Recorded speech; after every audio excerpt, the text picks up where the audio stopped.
now, and we're on. In fact, you look like what happens when fucking Sasha Grey gets done from the bathroom scene. That's how your face That looks. makes absolutely no sense. Makes all the sense. No, you know exactly what I'm referencing. And you know what though? With considering your obsession with that woman, that really isn't helping your case at all to the original conversation whatsoever. Oh, I never said it was going to. I'm just saying that's how your face looks. You would take that. Wrecked. You would take that. Yeah. I mean, I like a dirty at least slut. have standards, you know. All right. I don't know who the fuck you're lying to. I'm not lying to nobody. I know I do. Okay. Here we are, though. Pismo Beach and all the clams we can eat, all beginning with that conversation, the tail end of that conversation. And we're back for another session. And so we are beginning just in the order that I have everybody's names on this screen right here. So today we are starting with Agaragis in the introductions. Say hello, Agaragis. She just stood up to yell at the dogs. Fucking ironic, but that's hilarious. Yeah. Right as you had said that, she got up and was like, "No! Stop it! Stop it! Stealing bones. You're embarrassing me in front of my friends." So Agaragis is a myconid, which is a mushroom folk type character, about 4 inches tall. And Kassid, what is a fun fact about Agaragis' character? Well, I guess since everyone already knows he ain't got no father, I guess I can think of fatherless something. activities. Do what? He has no toenails. Oh my gosh. Something that nobody would have noticed. You know, wow. I don't think anybody's ever, well, okay.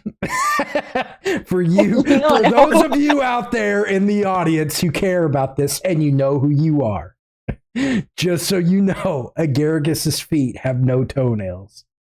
Do with that what you will, because we all know you. All right. And that's Agaragis. The toe. Yeah. Now throw your hands in the air. Yeah. And are we waving them like we just don't care? Ayer.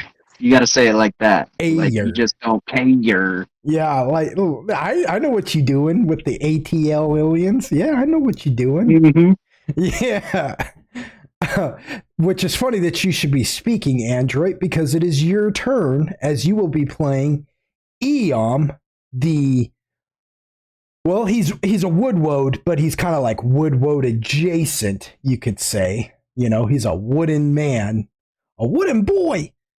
And what is a fun fact about Eom? Okay, so building off of my last one, like I said, he has to clip his roots on his head. Yeah, right. And that's because if left unchecked, they would grow out to be something that's an approximation of like dreads, because they all warp and wrap up.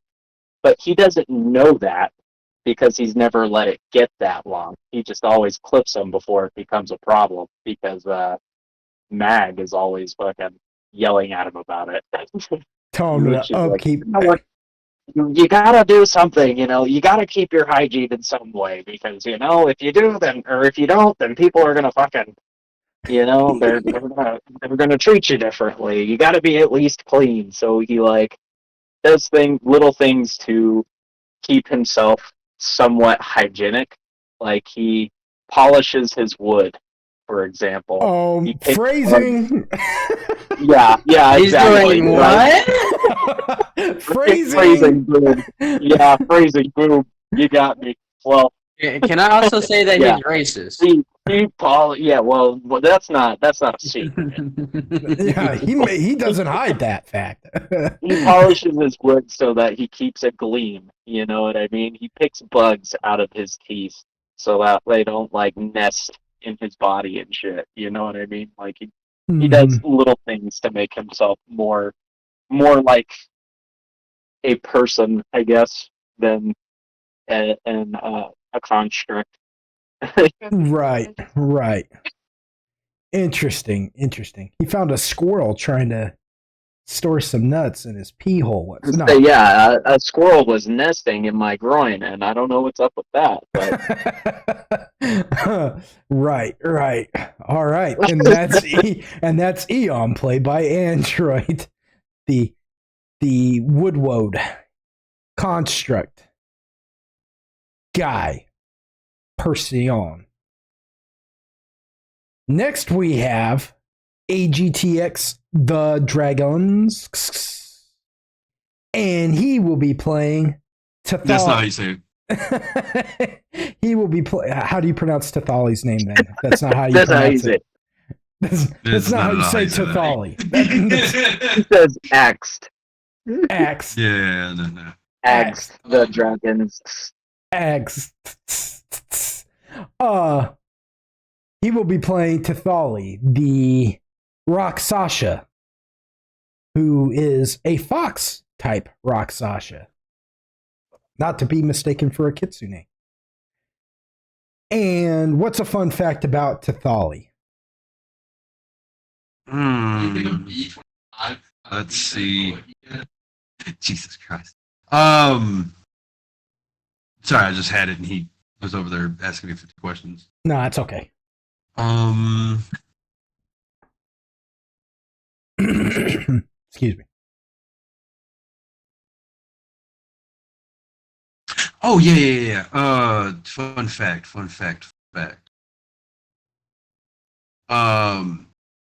She is. I don't know how many people. We kind of described how she looks, right? But super well.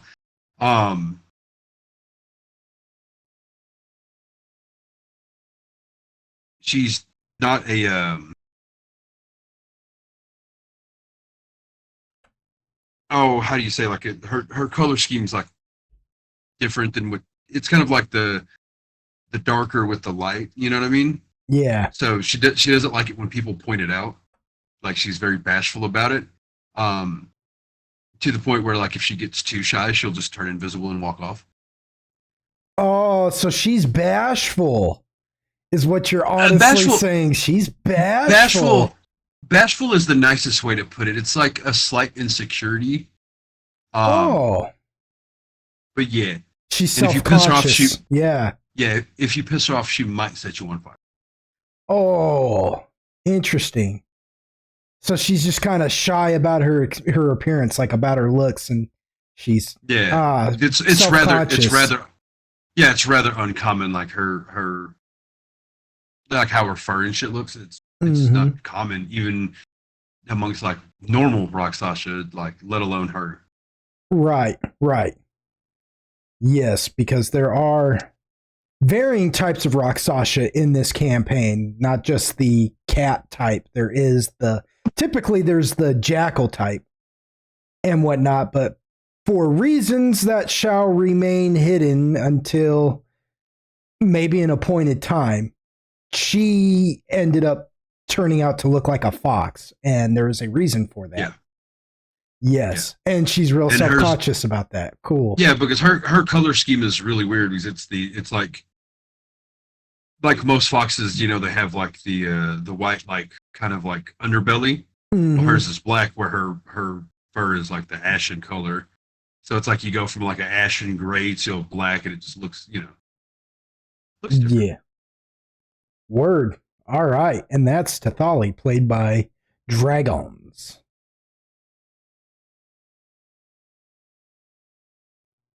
Then we have Mindoc. You will be playing the twins. You said Mindoc. yes, I sure did. Oh my gosh. I'm sad, but no, Yeah, I'm gonna have to go back in there and be like, Mind Doc. But yeah, just bleeding. What are you doing You using take a very different government tone when you do. Censored. Yeah. No, but Hold on. A very obvious Um, different cut in. Yeah, that's what I'm gonna do. We are at 10 minutes and 19 seconds right now. That's close enough. That's a close enough scheme that I can hit it from there. Yep. 10 as for minutes, fun fact, 10 minutes and 15 seconds. It's all right. We'll fix it. thanks. Yeah. But yes, so Silixa and Itarian.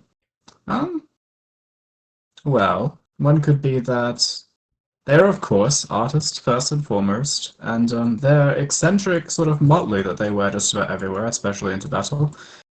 Each one is custom designed, and like they have it tailored, and they have picked up like both dyeing and sewing skills to quite some proficiency, so that between battles or like after any given battle in their downtime, they can repair their over-the-top outfits and like re-dye them to always be performance ready. Ooh. They spend a lot of their downtime just sewing and dyeing. Aha. So they're really meticulous about their costumes. Oh yes. Oh, almost like what would he call it? Like a ADD, almost obsessively. Interesting. Interesting. Yes, and that is Mind Doc. Here's the question though. If one of them were like unable to wear the appropriate outfit given the situation, what would they do? Would they like get all fucking irritated and like freak out and be like, no, I can't do it unless I fucking look correctly? I'd say it depends on the what? scenario in question, but I could see them potentially just opting out of a given confrontation if there's like a big crowd, or they just make sure that they're covered in blood really quickly so no one can notice. Nice. Good grief. Yeah, that's a Tarion and Sir Silixel. So there you have it. There you have it. The twin elves being played by Mind Doc. Now, whenever I say your name for the rest of that, I'm going to say it all fake, like Mind Doc. Love it. Yes. Then next up we have Tempest Inferno playing Lucian Starwhisker, the Tabaxi Warlock. Tempest, what is a fun fact about Lucian? Last fun fact, and this one really stuck with me, is the fact that he's a cat who is lactose intolerant. Mhm. So what fun fact do we have about Lucian this week? He almost murdered one of his sisters once. Oh my god. By accident. And the plot thickens. So what's the story behind that? Parents left weapons out like dum-dums, and Lucian got a hold of one, looked at his sister, and was like, hey, I'm running through. And that was an accident? The weapon was heavier than he could handle. Good grief. So I guess not so much accident, but, he wants to believe it was. All right, everybody. Well, keep an eye out on Lucian, because I think he might be like slightly sociopathic. Yeah, like a psycho. Oh, no. As crazy as as crazy as the twins act, and as and Tathali's hair trigger, but Lucian's that quiet type. He's the one that they're going to be like, I never would have thought. He always seemed like such a nice person. I lived next door to him for years. He's got a... Oh, you mean he was quiet because he's psycho? Yeah, he's got a basement full of bodies. You'll never know. Oh my gosh. And that's Lucian Starwhisker, everybody. Played by Tempest Inferno.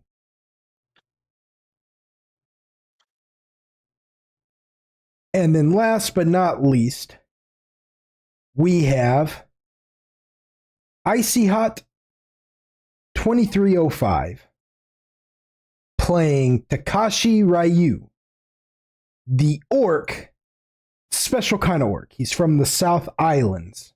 And to be like exact about all of this too, because I say he's from the South Islands, but that doesn't necessarily like mean anything. That's just the general term for the cluster of islands, if you will. That's not necessarily the name of the island he comes from. So I guess we should just get that out of the way and actually because I don't even know if I ever even told Icy what the name of the island he comes from actually is per se. Nope, I never did, huh? It's always just he's like, no. I just know I come from the South Islands. That's about it. The South Islands, the island that the orcs come from, is known as Jamaska. That is the South Island that the orcs come from, and actually, I can actually just give you a quick map of what those South Islands look like. And Jamaska is not that long island there, but you see the one to the south, I guess it'd be southeast, with the mountain range in there, and you got that big old volcano in the middle of it. That is your island. That is the island you came from. Oh. Yeah. Okay. Yeah. And the thing about the South Island orcs is from Jamaska is they are only like, what are you, 5.5 foot tall? Yeah, 5'5". Yeah, they are 5'5" and built like freaking tanks. Most people think of orcs as these tall, brutish looking dudes. These guys are short and freaking, burlier than any dwarf. In fact, most dwarves look at these types of orcs and kind of respect them just because of it. They're kind of like, no, that's meat on the bones. So what's a fun fact about Takashi Ryu?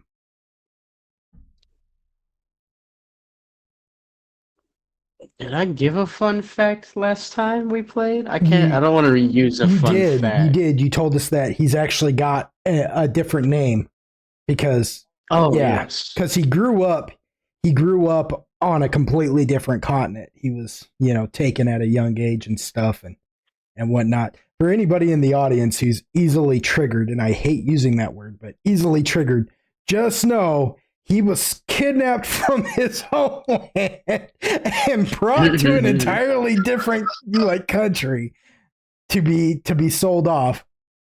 But he found a decent enough master on Pangshun who taught him the way of the samurai. But because his master isn't technically a lord by any stance, he can't really be a samurai. He's a ronin at this point.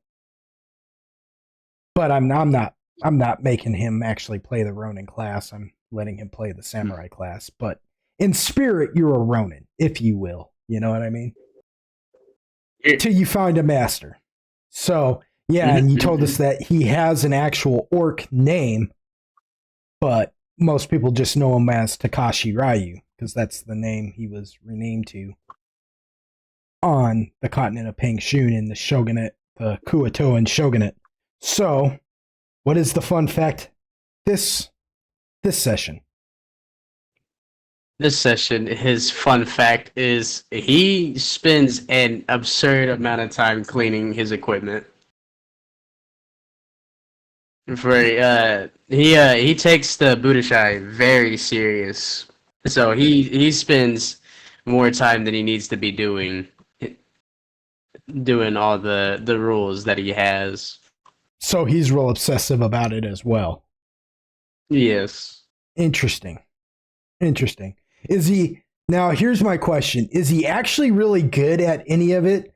Or does the fact that he's kind of an orc, I mean, I hate to word it like that, but is the fact that he's an orc kind of get in his way a little bit? So he means well, but he just kind of... But he's just fluffing it every time, so that's why he's stuck on it. He's just trying to perfect it. You can't trust orcs. Yeah. Yeah, you never trust an orc with your equipment. Never. So interesting. Takashi. He's doing his best, folks. Is really what it boils down to. He's doing his best. He's trying as hard as he can.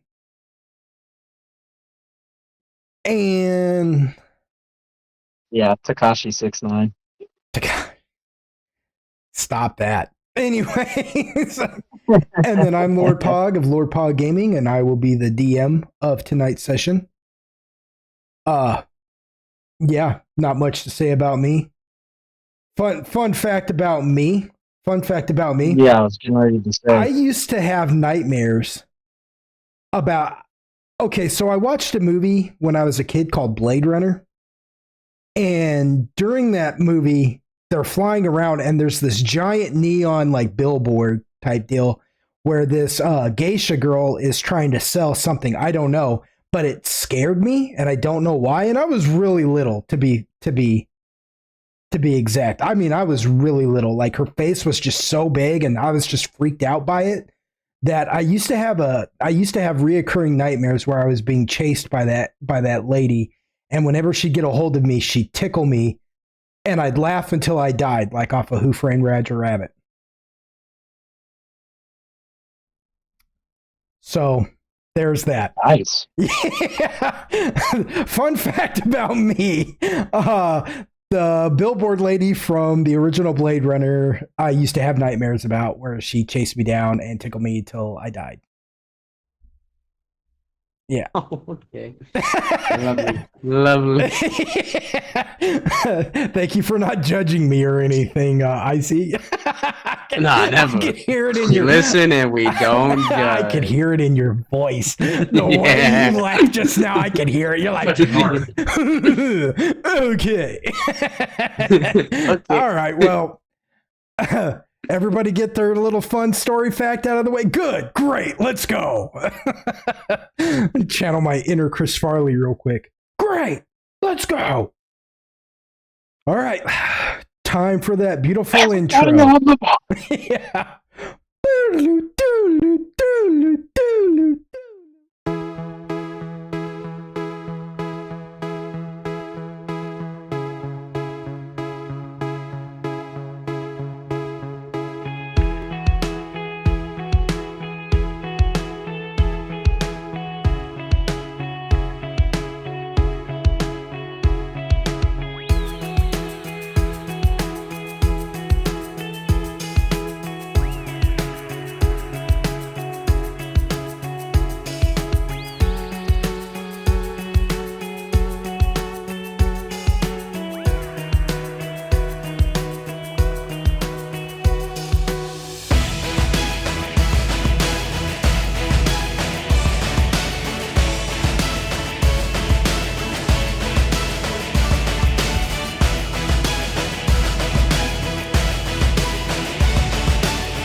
What a fun new intro. Fun new intro. Yip-e-doo-dah day. So, where we left off, you guys have been hired by House Volt, one of the noble houses of White Sword, the capital city of White Sword, in the nation of White Sword, to eliminate an ash rat problem that they were having in their distillery. Excuse me. In their distillery. An ash rat is a rat. It's of typical rat size. But what sets them apart from a regular rat is that they can burst into flames at any time. They produce smoke to hide in. They spit fire at you sometimes. They spit hot fire, y'all. And you guys were hired to... you're basically just playing exterminators. It's just pest control problem. The issue you're having right now, because you did exterminate all of the typical ash rat, is that you ran into the mama, who is a dire ash rat. Meaning she's about the size of a Rottweiler. You know, all, just muscle and sinew. And just really pissed off. She's got a black tail that looks like it's a whip. She's got red beady little eyes. She's on fire. She's just really, really pissed off that you all... And you guys killed the regular ash rat, but you came across a nest of baby ash rats. And it wasn't until Lucian decided to kill those that all of a sudden the mama ash rat decided she had a problem with that. She's like, that's not cool. And we were just about to begin the session with that battle, or that's where we left off, was you guys were facing down this dire ash rat, this really pissed off mama, and getting ready to take her on. I don't remember what it was, but if I could get everybody's what is it I'm trying to say? If I could get everybody's initiatives real quick, just your numbers. I need just your initiative numbers. I don't need you to roll. I just need the numbers. I think I had it too. I can double check for you real quick.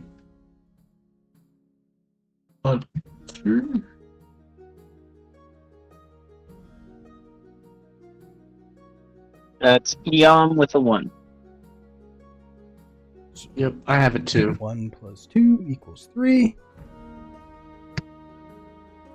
Lucian's got a 3. Garricus has a 2. Jesus Christ, you step your game up. Yeah. He's got a 4.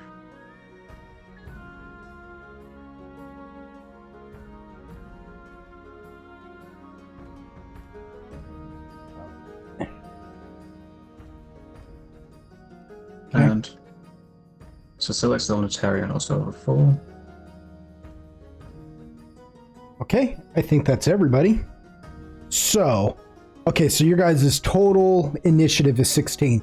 Somebody write that down somewhere for me, please, and just hold on to it. So when I ask, you can just be like, bam, that's the number. So your guys' initiative wins out against the dire ash rat. Their initiative plus because remember, she's also shielding 5 baby ash rats, and her number combined with theirs is nowhere near 16. So, yeah, that's what you guys are looking at, is 16. And so you guys get to go first. You get to go into your into the move phase right now, where you can do anything that would be considered a move type action. Just nothing that can attack per se. So any skills, anything like that, you guys are allowed to do. I seem to remember Eom was dancing around his totem, correct? Yeah. I remember that correctly. As I recall. Yeah. And I think Aterion was currently trying to kill one more ash rat, if I'm not mistaken. I think there was one more ash rat that was alive. And Sir Yeah, that sounds right. Yeah, and Sir Solixel was helping Takashi Lucian and Agaragis, who's currently like piggybacking off of Lucian, and Tathali, because you all murked that one Ashrat. Each one of you took turns just killing that one final Ashrat. But now you guys are faced with dealing with the dire Ashrat. So, yeah. Because these other Ashrat are not particularly hard to kill, we will begin with Aterion actually trying to, I will let Aterion, even though we are in the move phase, because technically what he's doing is separate from this fight. I will allow Aterion to take an attack against that Ashrat right now and see if he can't just, up and finish it. Sure. Finish him. Yeah, and if not, it will take its attack and try to finish him, and we'll just have them go back and forth separately. From time to time, we will check in on them. 26 is definitely a hit. Cool. Yeah. Wow. Oh, hell yeah. Okay. I remember. Yeah. Pretty good. Oh yeah. That. Pretty nice. Yeah. Well, that killed it. Hell yeah. It is dead. Okay, I don't even have to open up the monster manual. I thought I might have to, because I remember last session everybody was rolling kind of low, and I was like, man, oh man, we might be in for a fight when this dire Ashrat shows up if they be rolling like this. All right, but that's good. That's a good shot. Yeah, so it's dead, Aterion. Is there any kind of flourish you want to do? It's just like skewers it in the end of his sword and then just flings it at the big rat. Oh man. Oh, you enrage it. It's mad now. It is like Yeah. you have sufficiently got its attention. Like it was looking at everybody else like I will fight them and but now it is looking at you in particular like how dare you? Which is It's kind of chuckles. which is okay, because Lucian, you should be happy about that, because it was actually eyeballing you because you're the one that blew up like 5 of its babies in one shot. So it was like but now that, and you know, Fucking rats. yeah, it's just a dumb beast. It's not intelligent enough to have long-term memory as such that it's like, oh wait, no, but he did, you know. It's reactionary. I want you guys to think of it like that. Gauge its attention like that. Its intelligence like that. This thing is completely reactionary. So that still leaves Sir Solixel to make a move action, plus Lucian and Agaragis. I guess you guys are going to have to discuss, because you're technically sharing your movement for the time being until Agaragis decides they're done piggybacking. And yeah, Tathali and Takashi and Eon, if he just gets tired of dancing and he's like, no, you know what, F that, F this rat, and he decides he's gonna fight or whatever. It is Oh no, it's on fire. I'm gonna stay away from it. That's like the bane of my existence. He'd be like Frankenstein monster in this thing right now. He's like, nah. All right, cool. So who's doing what and where? Remember, because the move phase isn't like in turns, it's just whoever wants to go first, just tell me what you're doing. Or discuss amongst yourselves what you'd like to do and see if that's going to conflict. But have at it. She's trying to find like an off angle to the rat, and that's kind of like going to be her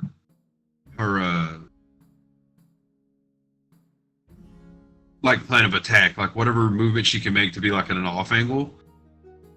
She's going to try to move there. So you want to kind of come at its what would that be? That would be the 9 o'clock or 3 o'clock? I guess it'd be 9.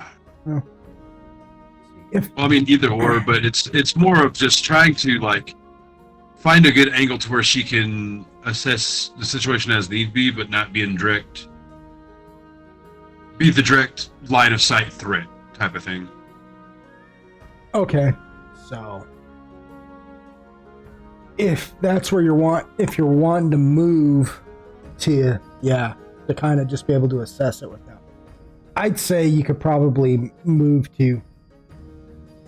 Are you wanting to kind of get at its flank though, or just on its side?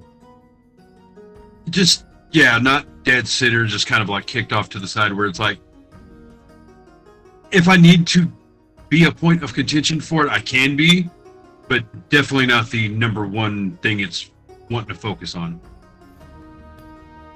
Okay, yeah. We'll just we'll say that the easiest place you could just get on its 9 o'clock, and that'll be like directly on its side type of thing. You know what I'm saying? And it won't know. You know what I'm saying? Again, it's completely reactionary. Aterion is really drawing its attention right now, so it's not really even paying that much attention to you. So you're not directly flanking it, but you're not like directly in its line of sight either. You can comfortably watch this. Now, tell me, when you do that, how many feet away from it do you want to be exactly? 20, 25-ish. Okay, and what's your movement speed? Up there. It is 40. Fast as fuck, boy. Okay, yeah, so you can comfortably be at least, let's see, you said 25-ish?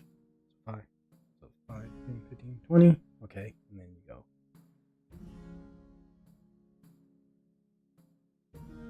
Okay, so you're about 25-ish, about more like 15, you know what I mean? Because if you go a full 25, you'll be 50. You know what I'm saying? From the angle you had to travel to get to that spot, and then take. God dang! If I hit my mic one more time, I'm gonna piss myself off. But yeah, you gotta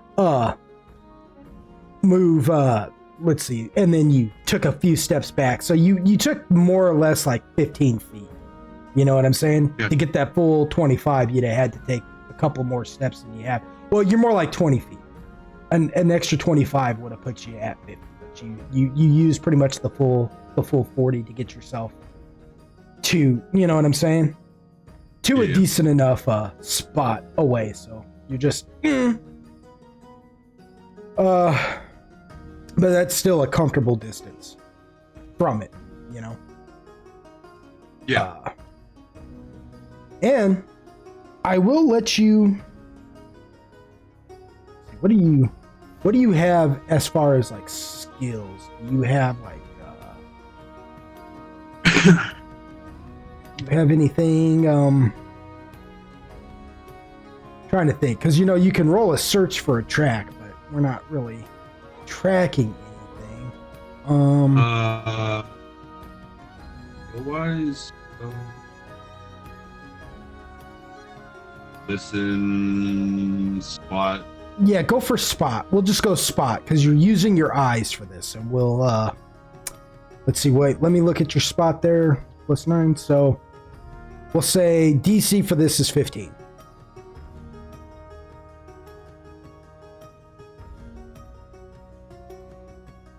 All right, so you assess the beast for a minute. You move to your spot, kind of, do the whole Tathali thing, you're kind of crouched down, like you know what I'm saying? Like you're going into your superhero mode type of thing. You know what I'm saying? You got the stance. You know what I'm talking about? The Black Widow stance going on. Bam. No, she doesn't. No, she doesn't. Okay, fine. She's very. She's one of those that's very like.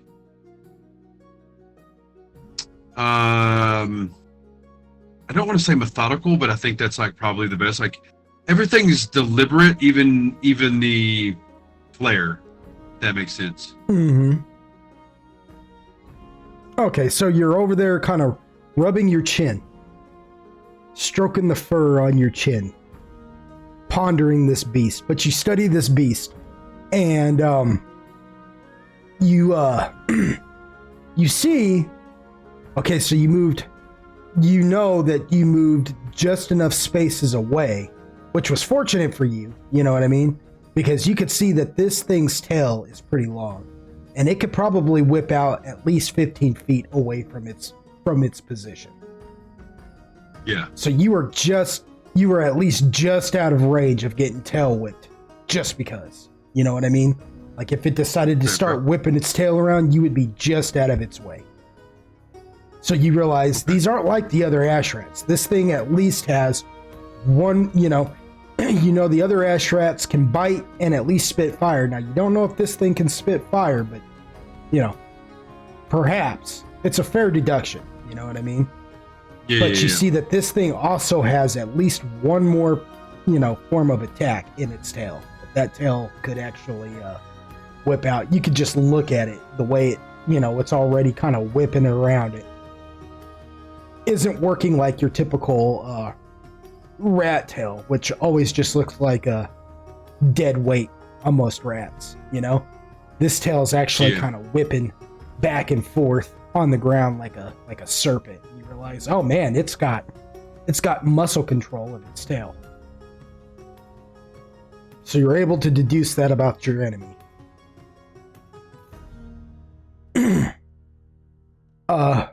Yeah. Who's next? Who's next?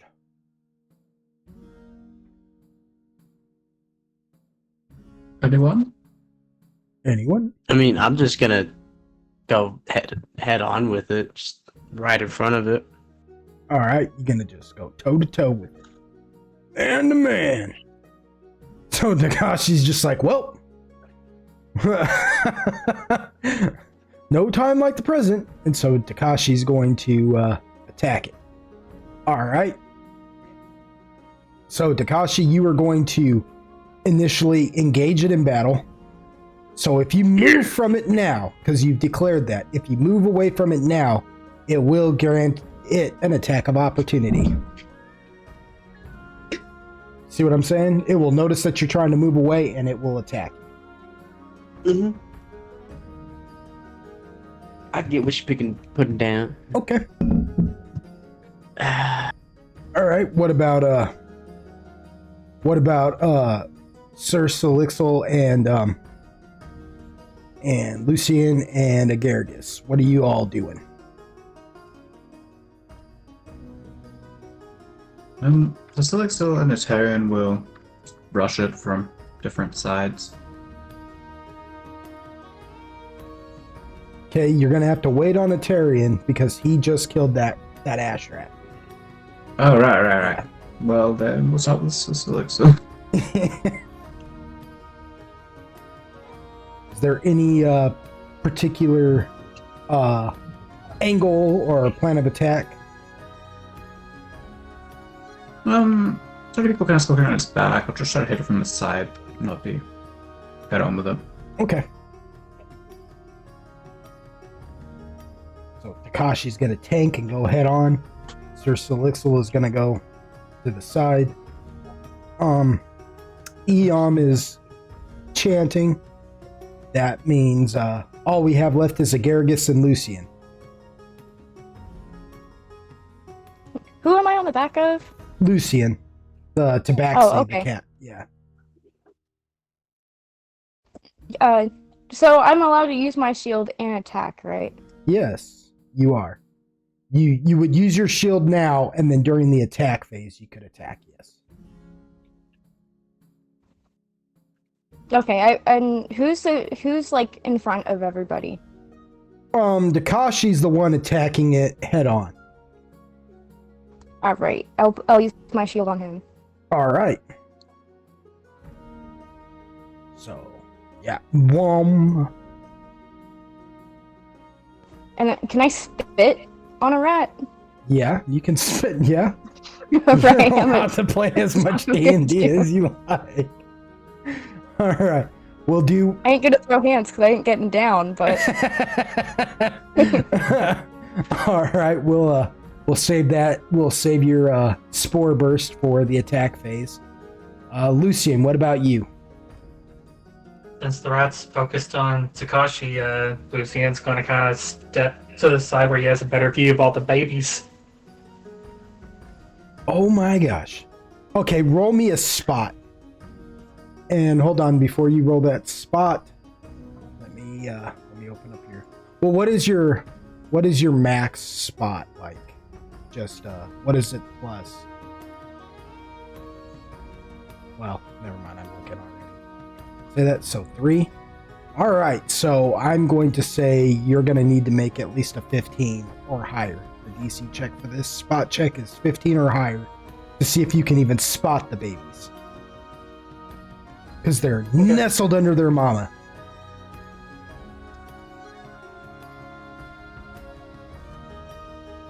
Yeah.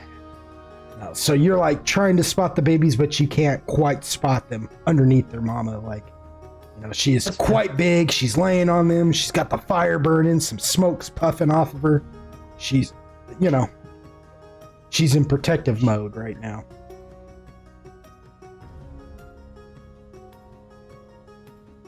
But you went how many steps to like 10 feet to the side just to see if you could.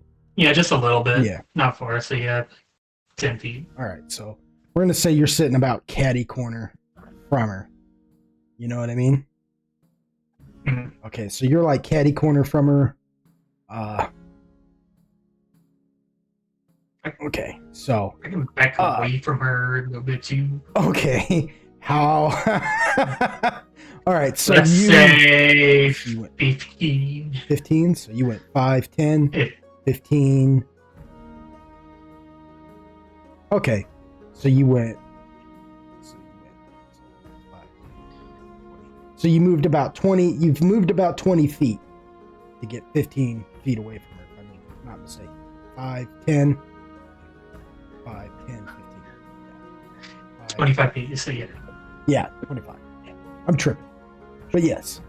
Just a little. Yeah, just a tad. Yeah, so you went about 20, you're about 25 feet away from her. Yeah. You just backing up. You're like, I am not made backing up. Not made for up close combat like this. I am a magic user. I am made to be from afar. All right, and that's everybody's turn.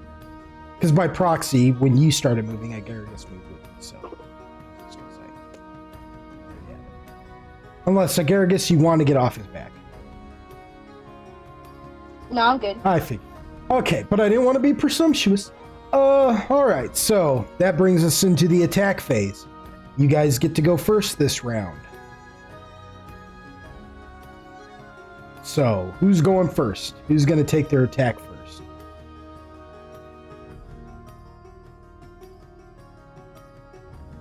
Because I'll go first. Eldritch Blast. Oh, you know what though? I did not move the mama.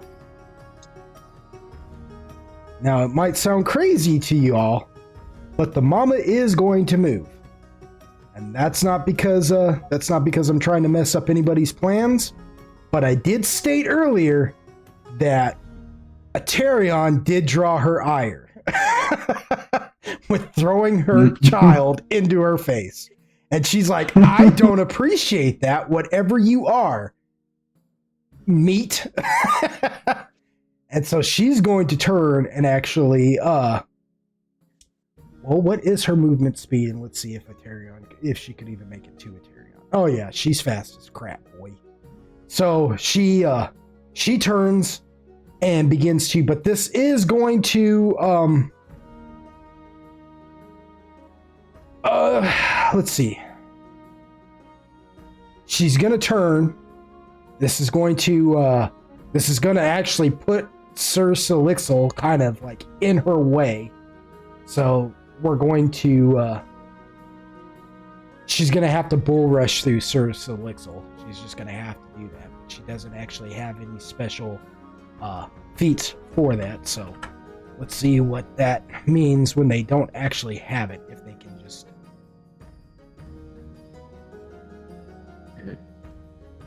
Okay, so because she doesn't have anything special about it, this will provoke an attack of opportunity from Sir Solixel. Okay. So Sir Solixel is going to get to attack her. So go ahead and roll that attack first. Pretty nice.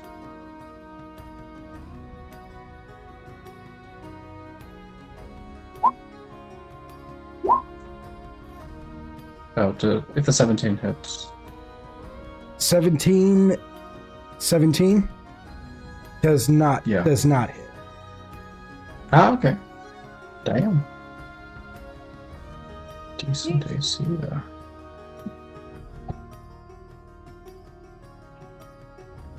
Okay.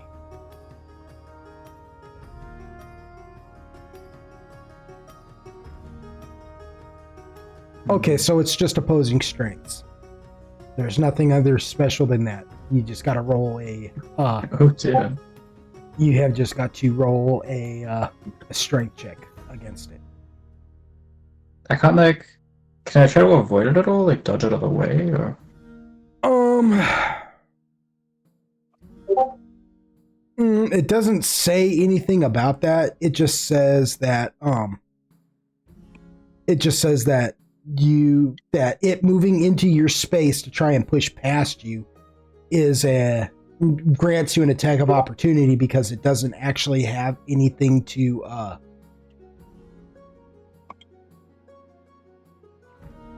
you know what I'm saying? But it's not overrunning. It doesn't have like any ability to hurt you at all. It's just pushing past you, Right. in a sense.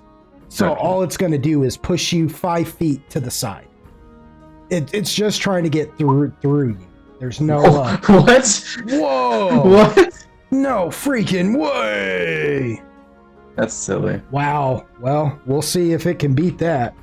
It could feasibly beat that, but I don't know on just pure stats, ability stat rolls. Yeah, so it actually tries to push through you to get to Aterion, and you somehow manage to just stop it. I don't know how you do it, so I'm going to need you to kind of explain to me what you did to stop this Rottweiler-sized rat from just pushing through you to get at your brother. So the Sox just sort of braces on the ground and like holds their sword like against their body, so it's kind of like, it's like locked into position, and then like it kind of tries to push past, but it like gets lightly cut, and then sort of goes like, oh, okay, that way is pain. I'm gonna turn back. All right. So it just kind of yelps a little bit, squeaks like a loud, like it doesn't sound tiny and diminutive like you would hear from a regular rat, but it's still a squeak. But it's like think of a rat squeak coming from like a very large animal. So it's squeak, and it backs up and looks at you like, what the crap? And now its attention is completely on you because now, like I said, it is definitely reactionary. Had it pushed past you, this would have provoked an attack of opportunity from Takashi, but because it didn't, it's still in its same position. But now Takashi's standing on its side, and Tathali, you are currently looking at its rear end, along with Lucian and Agaragis. So now we can officially go into the attack phase with everybody. So who would like to go first? Trying to slap this rat. Slap that rat! Slap that rat! So since rat moved, are babies visible now? No. Oh, okay. No, but next move phase, I will let you see if you can't roll a spot and determine something about that, if you like. Just remember, next move phase, you get to do that. Well then, shoot, I'm just going to go and blast it. Okay. So roll a ranged touch attack.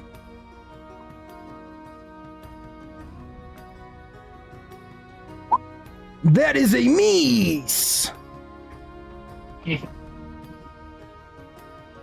So, little fun thing about rats and rodents in general that most people don't know. Those things can get really flat. That's how they get under doors and through tight spaces and everything. That's basically what it did to dodge that. You blasted at it and it saw it coming and it just flattened to the ground more than you thought something that size could do. And your blast just goes boom over its body and hits the wall behind it.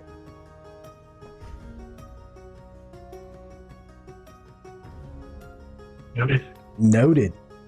Who is next? Garrus, you said you wanted to spore burst it? She's letting the dog out real quick. Oh my goodness. Sorry. Thali wants to use fucking entangle. Thali wants to entangle it. Ooh. Okay, is there a save for something like that? I believe so.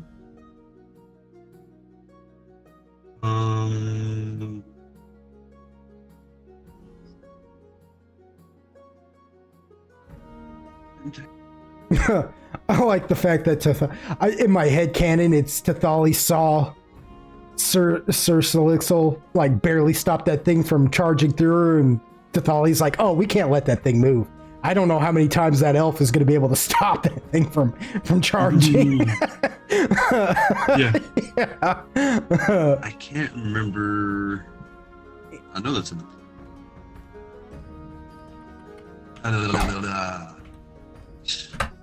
Entangle 3.5E. Let's see what it says here. Reflex for partial. So grasses, weeds, bush, even trees twist and twine creatures in those areas, holding them fast and causing them to become entangled. The creature can break free and move half its normal speed by using full round action to make a DC 20 strength check or a DC escape artist check. A creature that succeeds on a reflex save is not entangled but can still move only half speed through the area. Each round on your turn, the plants once again attempt to entangle all creatures that have avoided the or escaped entanglement. Okay. So what radius are you making that area? Who's closest to him?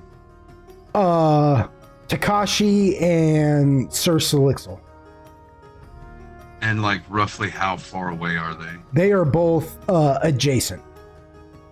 So each of them are at least 5 feet away. They're both in engagement speed or engagement spaces. Okay.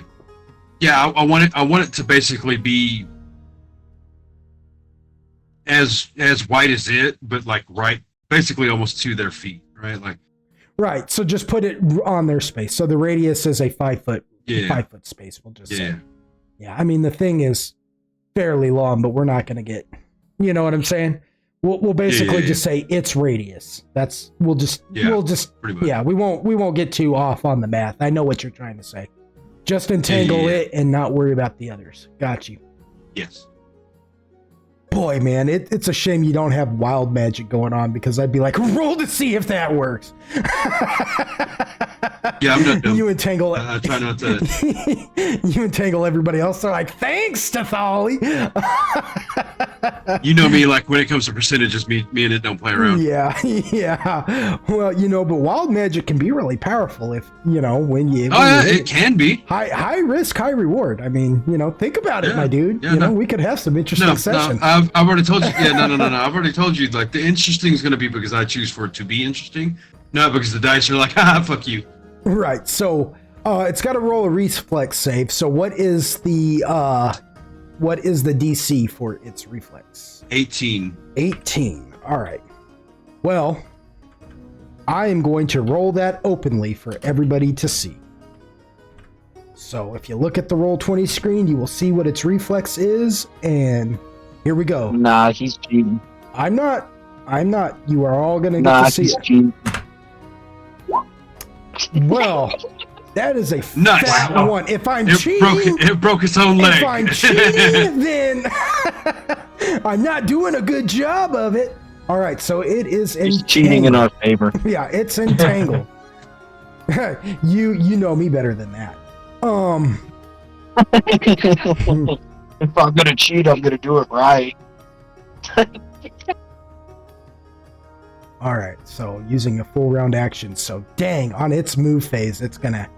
Dang, I'm gonna be stuck. Dang. All right, and it gets to go first next round. Dang. All right. However, we are in technically the third round of this fight. And if I remember correctly, and let me just scroll back up here for a minute. Oh, yeah. You guys have 6 rounds to finish this off, or at least get up out of this hole before the fire that was started in there begins to consume you all. Aha! So, keep that in mind. We are in the third round. You have 6. So after this round, you will have exactly 3 more. Right. Let me put it like this. Every single one of you have enough movement speed that you could get up out of here if you needed to flee.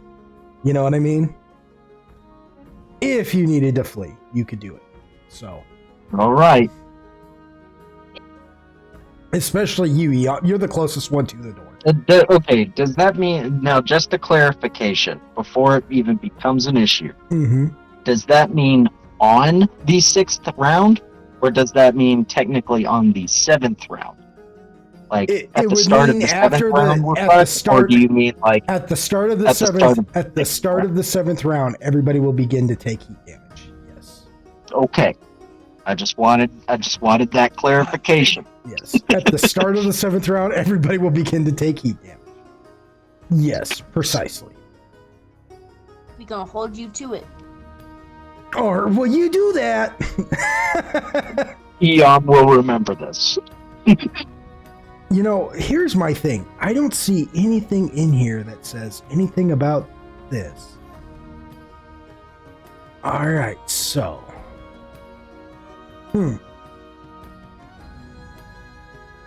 Strength check of 20. Just full round action. But see, this thing is fire-based. I don't know how well a plant is going to be able to hold on to something fire-based for very long. So... shenanigans. Evil shenanigans. But it is going to wreck it. Shenanigans. Yeah, should have been gone. So we're going to... Lonely. Yeah. Alright, I'll stop. So... That is Tathali. Tathali entangles this mama ash rat. Just... this dire ash rat.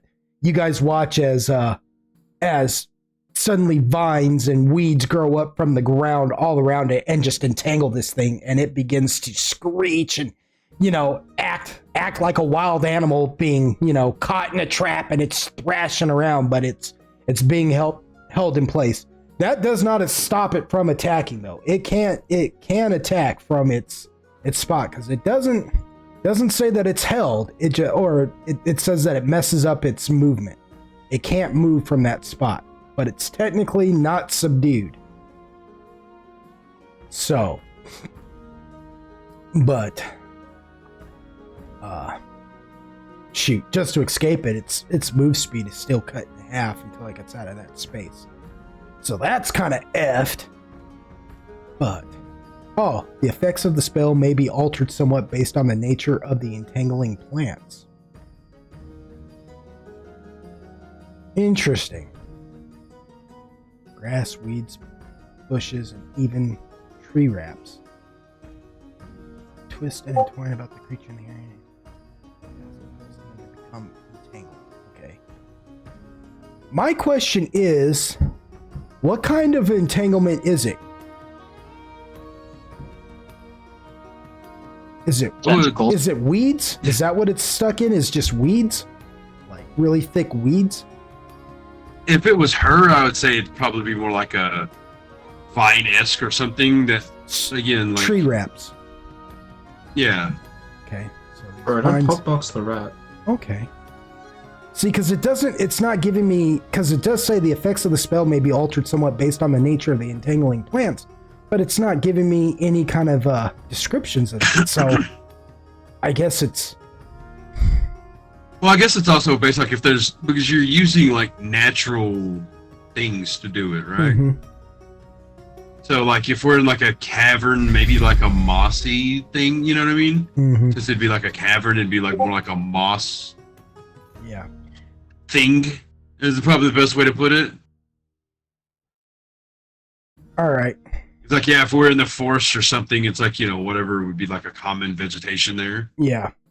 Well, I think if we were we're going to say like if you do it in a naturally forested area or something, I will allow you to add thorns to said deal to do some kind of damage to it.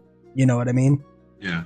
Well, we'll do that, but because there isn't necessarily because we're not necessarily in an actual forested area, you know what I mean? And you're just kind of calling upon tree vines, roots, if you will, from the ground to just grab this thing. You know what I'm saying? Yeah. It's just basically entangled. Yeah, and it cannot move from that space until said deal.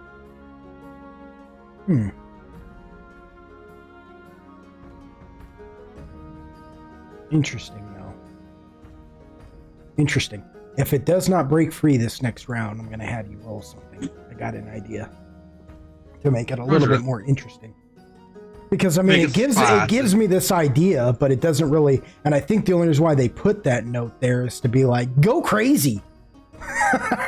Yeah. Well, I mean, like, yeah. Like, if you're in an area that's like fucking one of those crazy brushes that everybody hates, that like they're like thorn brushes. Yeah, precisely. Like, because some people like they'll describe the environment. It's like very stabby bushes and shit. And it's like, well, if I use entangled air, it's like it makes sense that the bushes are being stabby towards everything. Yeah. Well, I have an idea for next round if it doesn't get free on its actual movement. You know what I'm saying? But it's gonna have a decent enough chance of getting out of there because it is vegetation messing with fire, and they don't technically like to. So so Lucian attacked it. Tathali entangled it. I feel like we're getting too stuck off on this right now. Let's move along. Agaragus is gonna sneeze at it. Correct?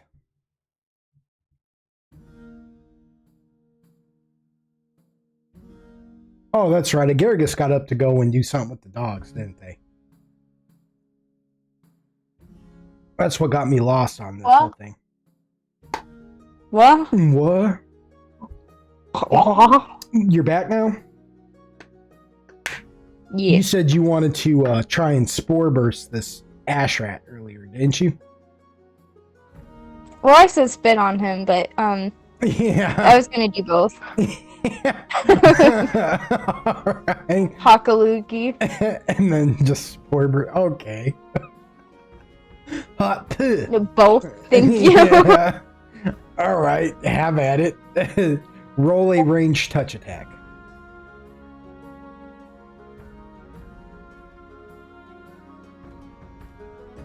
Which is pretty much just rolling a ranged attack. It's just a different type of AC that you're trying to hit. Well, that hits. Roll your damage.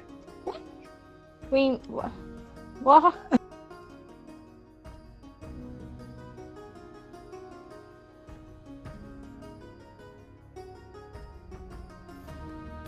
Don't blame me, blame it on the bossa nova.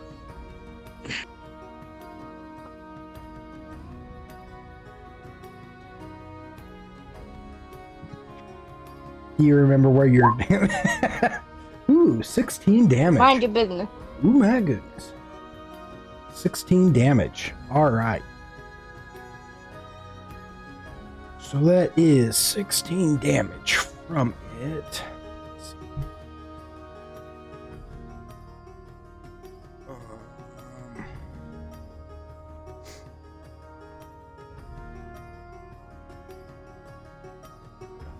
Oh my gosh. All right, who's going next?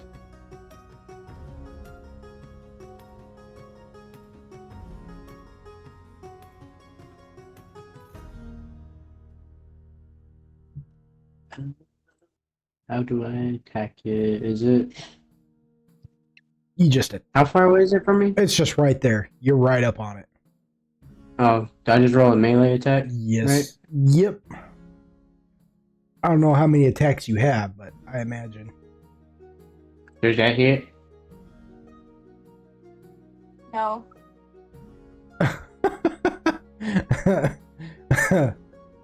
No, that's a hit. That is a massive hit. That you just critted. What do you mean did I hit? No, I just wanted to make sure, you know. I just wanted to make just make it known. All right. You know. All right. So To be fair, I wouldn't have known that. You think I pay attention to what the orc is doing? oh. Boo. No. Boo this man. So you're gonna roll your damage and then in your let's see. What are you using? Oh, I'm looking at the wrong thing. Okay, so roll your damage and then that's times what? Your mom. I'm gonna There's tell a her you critic said roll. that. Okay. She loves me. Ooh. Yeah, well, we'll see. She'll just laugh. We'll see. I am basically her other child. Yeah, well. So Whoa! what? Chill out. You're making that sound weird. Yeah, so you You're my brother. okay, so how many attacks do you have, Takashi, exactly? Yeah, that's a good question. I don't know. You have okay, so you only have one attack right now. Okay, so you're just attacking with your katana. Because Yeah. that's your main hand. So roll your damage and then we times it by 3 from what I can see of it. Okay. Because if you look at your character sheet, what I'm looking at, right? Mm-hmm. I'm looking at your weapon, right? Yep. And then it should say critical 20 times and then whatever that number is, right? So Okay. you could actually, you know what? Try rolling the critical roll button and seeing just what that does. Let's see if that adds that correctly. I wonder if if that macro is gonna. Oh, what the crap? So what is the damage there? 13 plus 26. Yeah, no, I guess? that's not gonna be right though, because you didn't hit what for 26 damage, I guess. The heck.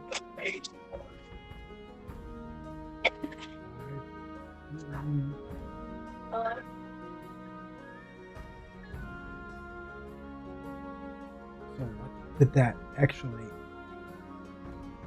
Because I mean that's 2d8 plus 5. But what did that actually roll? 13?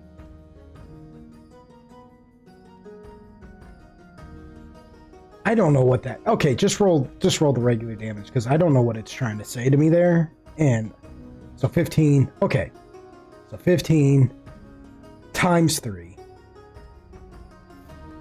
Watch it come out to 26. I'm gonna be like, "Oh, you freaking smart aleck freaking Nah, it's thing." 45. Yeah. It's 45. I'd be like, "What the crap?" Well, that ought to let you know how well my math is. I'm like, "Watch it turn out to be blah blah blah." And it's not even close. Math is hard. Okay.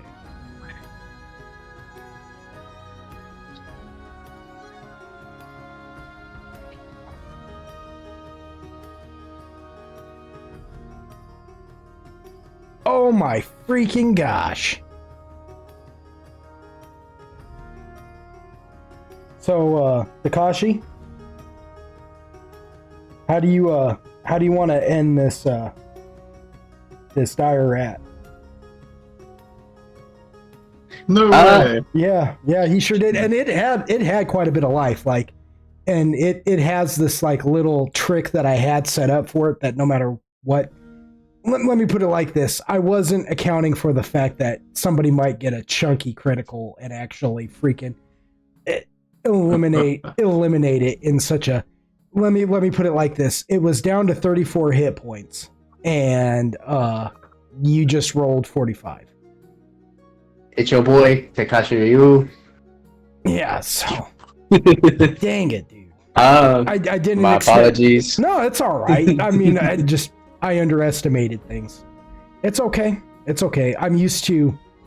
I've been playing the other campaign, the other group for so long that I'm used to having like more massive hit points and a bunch of trickery that I kind of got to revert back to simpler thought. Dialed back.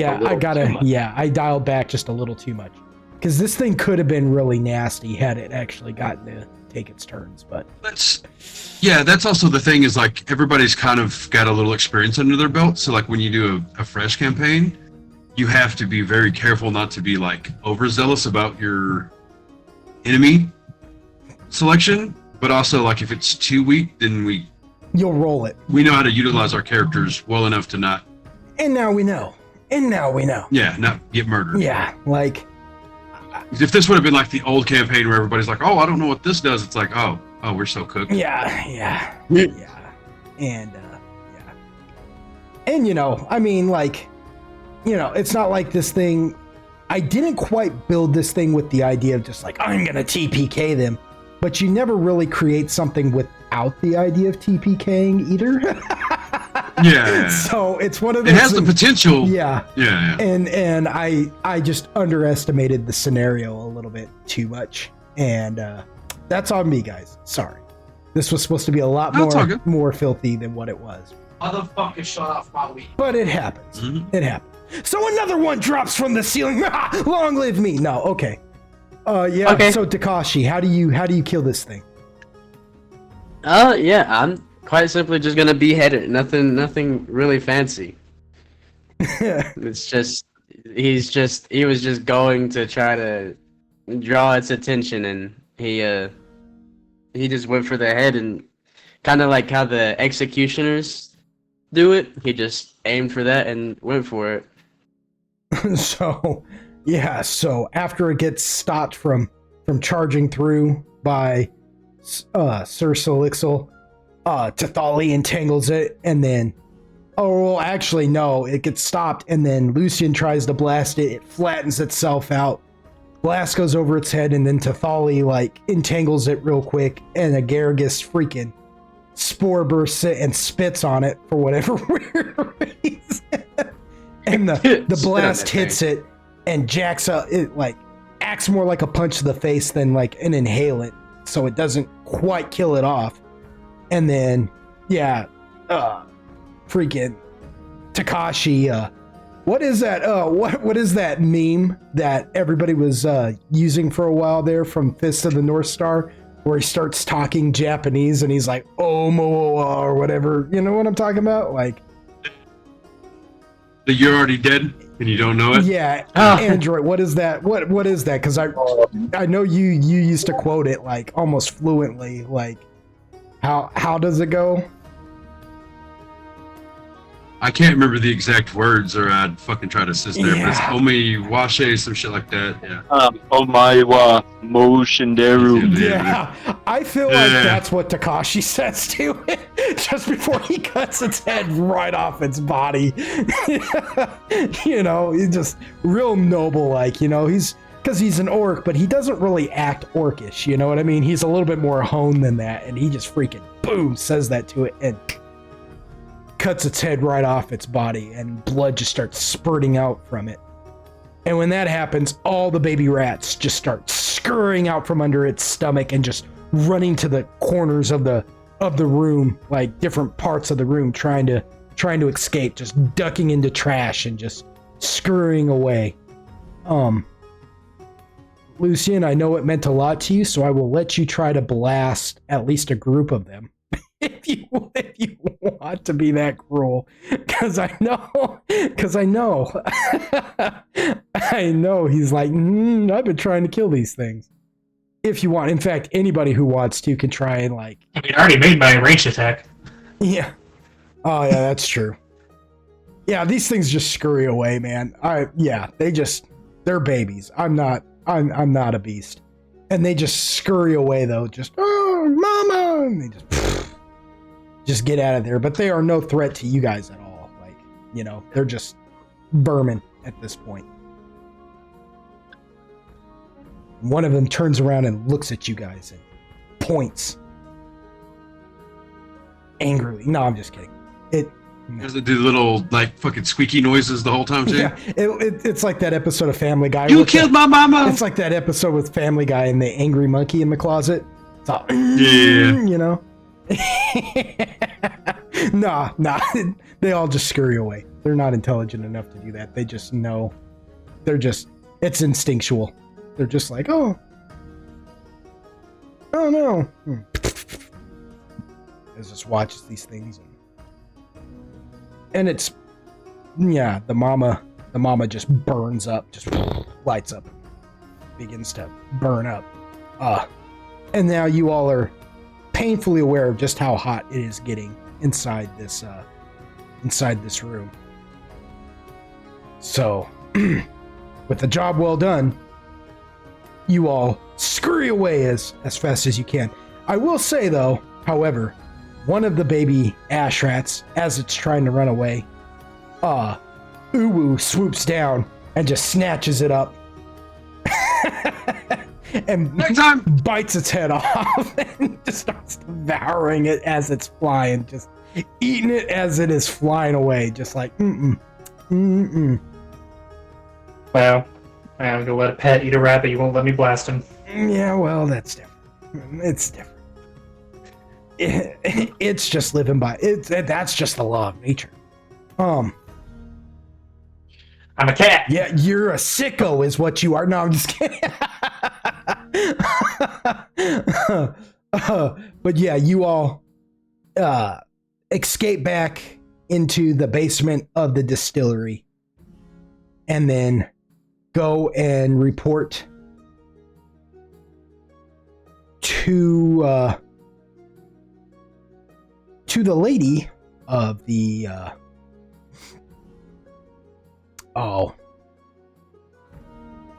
Lady Yorska. You all return to Lady Yorska at House Volt, the maiden, if you will, of House Volt. Your findings. You all approach the hall in which she stays. And when she hears you all approach, she calls out to you all. In a, you could say she's got kind of a hopeful tone. Like she's hoping that you all have good news for her. And she's just like, is it taken care of then?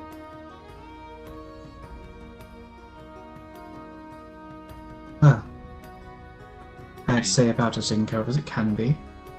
They did. There's some poison around, should take care of the little ones.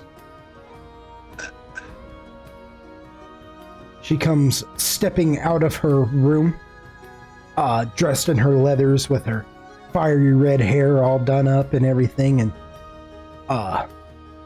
she's not your typical lady of any noble house, because most ladies of the noble house dress in much more finery, but this is a woman born in a land of battle, and she looks you all over and she says, Don't spend money on it.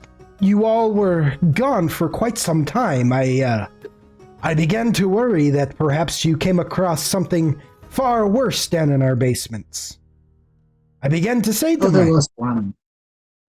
There was one the size of a big hound. It wasn't ideal. She says, But we were woefully overqualified for this job to begin with, so really no complaints here. Might, request that the payment be matched to the challenge that we faced, sir? She says, oh, the terms of the of the job have already been gone over with your liaison and your lord of the house that you represent. It has already been taken care of. That was to my understanding and my husband's understanding, if I understand it correctly. Our apologies. We shall take it up with him. She says, indeed. Indeed. Do that. Do that then. Says, well, it is well appreciated, and who knows, if we have any other issues in the future, we may look upon you for more assistance.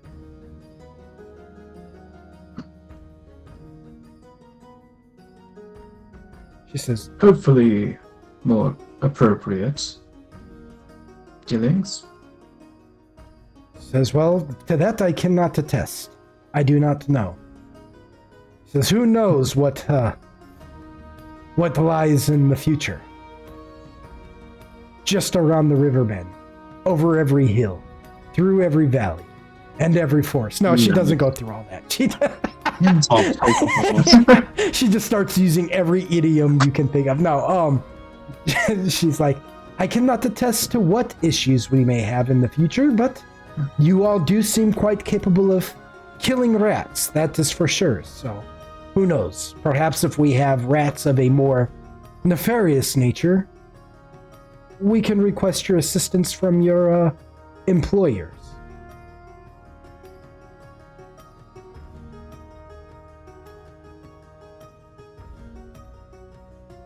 And then after that, I suppose you all take your leave, and as you're exiting House Volt, you see that the carriageman is still there with your guys' luxury carriage, capable of fitting all of you. And he's just up there sleeping soundly. He's just like, just snoring.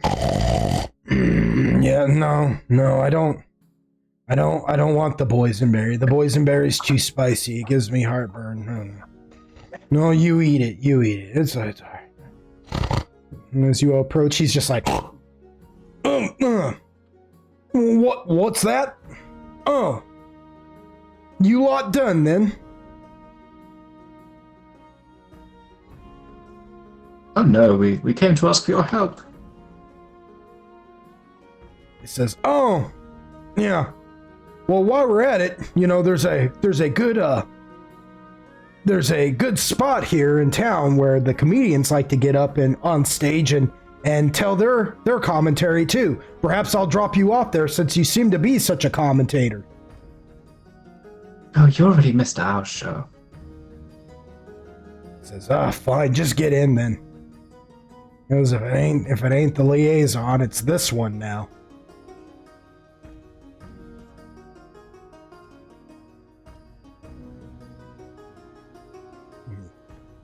Gets down off the carriage and realizes, oh crap.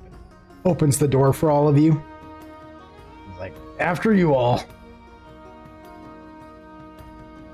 When the last of you are in there, he just shuts the door and he goes, is everybody on? Good. Great. Let's go. Gets up on the carriage. You all begin to ride back towards Farizan Manor. When you get there, it is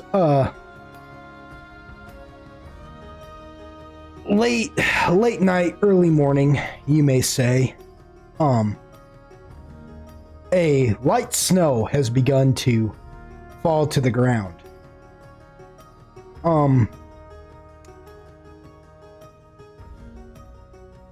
To Thali, in particular, I would say, more so than the rest of you, actually, now that I'm thinking about it. To Thali, you find this snow slightly peculiar because, yes, you are on the outskirts of the new cycle of the White Moon, you know, or of the White Moon's cyclings, as it's known, you know, which usually brings, you know, the colder weather, but it feels oddly early for this kind of snow. Should it be happening right now like this? It feels very unseasonable to you, yeah. You know, you more than any of the rest are more familiar with the continent and its, weather conditions and how the different cyclings of the different moons affect it. And this feels oddly... Yeah, I'm like a year old. Yeah, this feels oddly early to you. Yeah. Yeah. All the rest of you, for Sir Selixel and Tarion, this actually seems like kind of right on track, actually. Emerald is known for its slightly more damper conditions from temperate to moderate, to colder weather. So, having it now doesn't seem odd at all, at least not this light. You know what I'm saying? If it were, you know what I'm saying? In fact, it's actually it would, if you really gave yourself time to think about it, it would seem kind of odd that it wasn't heavier by now, if that makes any sense, because of where you guys come from. Yes, Eom, you are about a year old. Agargus, everything is damp. Where you are from, really, just everything is damp, and it's either and it's always just like this warm. It's almost like humid all the time where you're from. You know what I'm saying? Parts of it can get rather chilly, but for the most part, it's always just kind of a humid temperature. Like compost? Sure. Yeah, like compost. I mean, that's a weird correlation, but yeah, technically, yes. Yes, the kind of weather... There's like hot compost. Yeah, I mean, the kind of weather that would make that kind of compost, yes. This humid, kind of tropical, temperate, temperate to tropical, yes. Exactly. People cook garlic in those. I mean... In like hot compost piles, and it makes like black garlic. Sounds fucking disgusting. They put it in a jar. Well, I mean, so? It might be... Okay, yeah, I'm gonna put a steak in a jar and fucking cook it in a pile of shit and then eat it. it was kept safe. I mean, you use what's available. Mankind will prevail. I mean, which is a simple reframing. What do they say on what do they say on how fucking sick that is in concept? What do they say on that movie Hot Fuzz when they're all like, reason will prevail? It's almost like mankind will prevail. If we gotta cook our food and crap, then that's what we gotta do. Yeah. Humans are crazy. Humans are crazy when it comes to survival. They come up with some wild stuff. When I think about all the things we take for granted that we know how to do now, it makes me wonder how many people in the past, in ancient civilizations, had to die in testing out different theories. Like, well, what happens if I eat this? And then they, crapped out their butthole and then just died. And it's like, well, don't eat that plant. You see what it did to Ted over there? Don't eat that plant. Yeah. So... or it's like the only thing available to them, and the people there have a very special enzyme in their gut lining or whatever that allows them to tolerate it, but other people will die eating it. Or they just figured out how many people had to die before they realized the correct amount of it that you can consume in the first place without dying, before they developed an enzyme. Yeah. Yeah. Precisely. Yeah. But now I'll shut up. Yeah, I mean, it's true though. Like, how many they figured out how to cook it just right to where at this temperature, cooked this way, it won't kill you, so we can eat that, type of thing. Like the puffer fish, for example. It precisely. Yeah, and then with Lucian, considering where you're from, the weather is just pretty much always the same. In order to get different weather, you have to kind of travel to places because it's sectioned off. Like over here, it's always snow. Over here, it's always desert. Over here, it's always tropic. Or over here, it's always, you're not actually used to weather changing because of the way your realm, if you will, works. You know what I'm saying? So, if anything, just seeing weather change in of itself is fascinating. Whether or not this is correct, I mean, would be beyond you. But the reason why I go into so much detail about that is because the only one of you who would really truly be aware of this is Tathali. Tathali, you would notice that this feels oddly early, and it just kind of makes you like, huh? This ain't normal. Yeah, strange that it's already beginning to snow. I mean, it's not the heaviest of snow, but it shouldn't be quite snowing just yet. It should just be we should be getting cold fronts right now, preparing for it. And it makes you wonder, are the farmers even ready for such a thing? It just gets you pondering like just odd things, you're like, your brain's doing a farmer's almanac type of scenario right now. But with all that said and done, you all do arrive back at Forenza Manor. It is, like I said, late night, early morning, depending on how you want to look at it. The Inglorious Pub and Tavern is pretty much like bare bones right now. There's not a lot of people in there right now. The staff, like the bartender and his two daughters and Red, the cook, they're all pretty much shacked up for the night, just all sleeping and only taking like ghost orders, basically. With a few soldiers just watching the tavern now to make sure whatever stragglers are still just hanging out in there aren't causing a ruckus. And you all come in through the tavern, and you are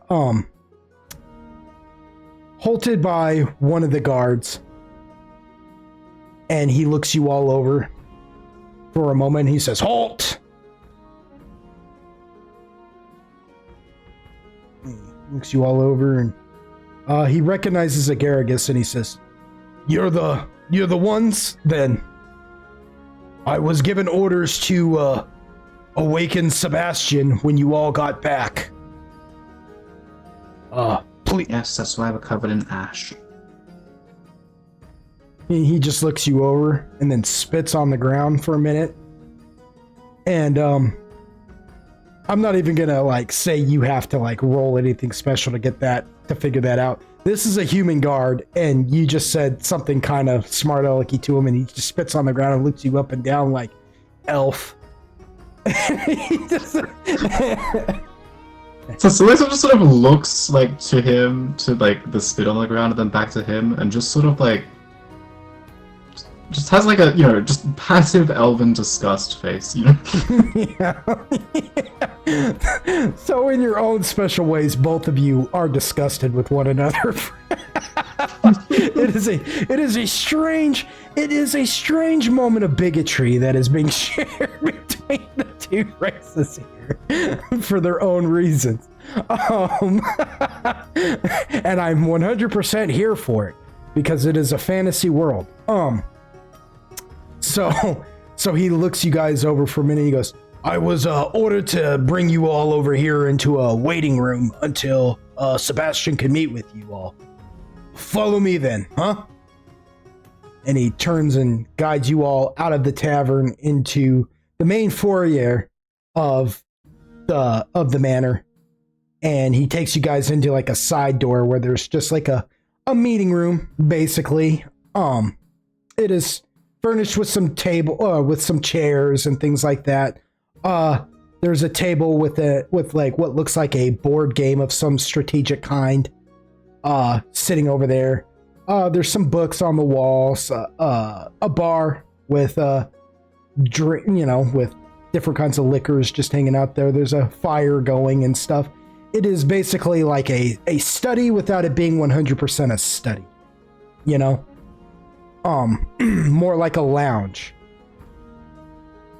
And eventually Sebastian does appear with you guys. He is still sans Solar. There is still no eagle on his shoulder, but he does have the little winged fox with the pink bow in her hair by his side. As he enters the room, he's wearing like he's not all done up like he normally would be. He's just wearing his, I guess you could call it night clothes, if you want to. His hair's all wrapped up in a towel. Yeah, kind of thing. Like he's okay. So you know, like the old timey like nightcap type things that look like a little wizard's. It's got the, you know what I'm talking about? Yeah, like an Ebenezer Scrooge type floppy small cap. It's got the string coming off the tip of it with the little furry ball and stuff, and it's just like a long garment that he's wearing with like stripes on it and stuff. Yeah, like but I mean, because it is Sebastian, all of it is silk. Every last bit of it is just silk.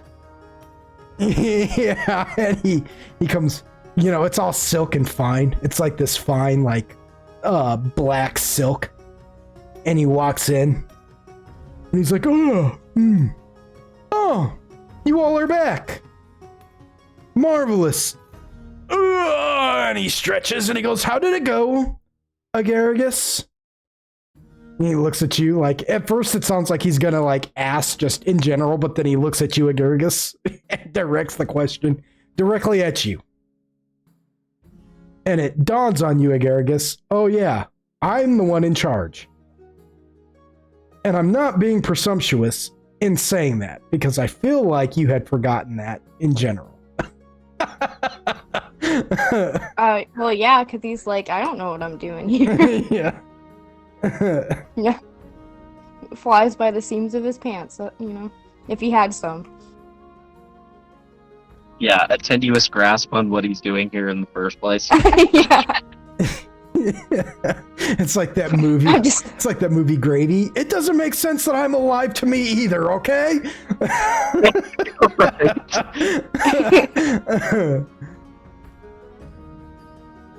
Yeah, but he looks at you, Agaricus, and he's like, how did it go then, Agaricus? Give me a report.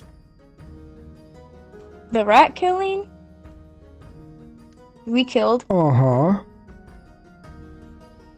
And what is your assessment of the team here? And he motions to the rest of you as he talks as if none of you are even there.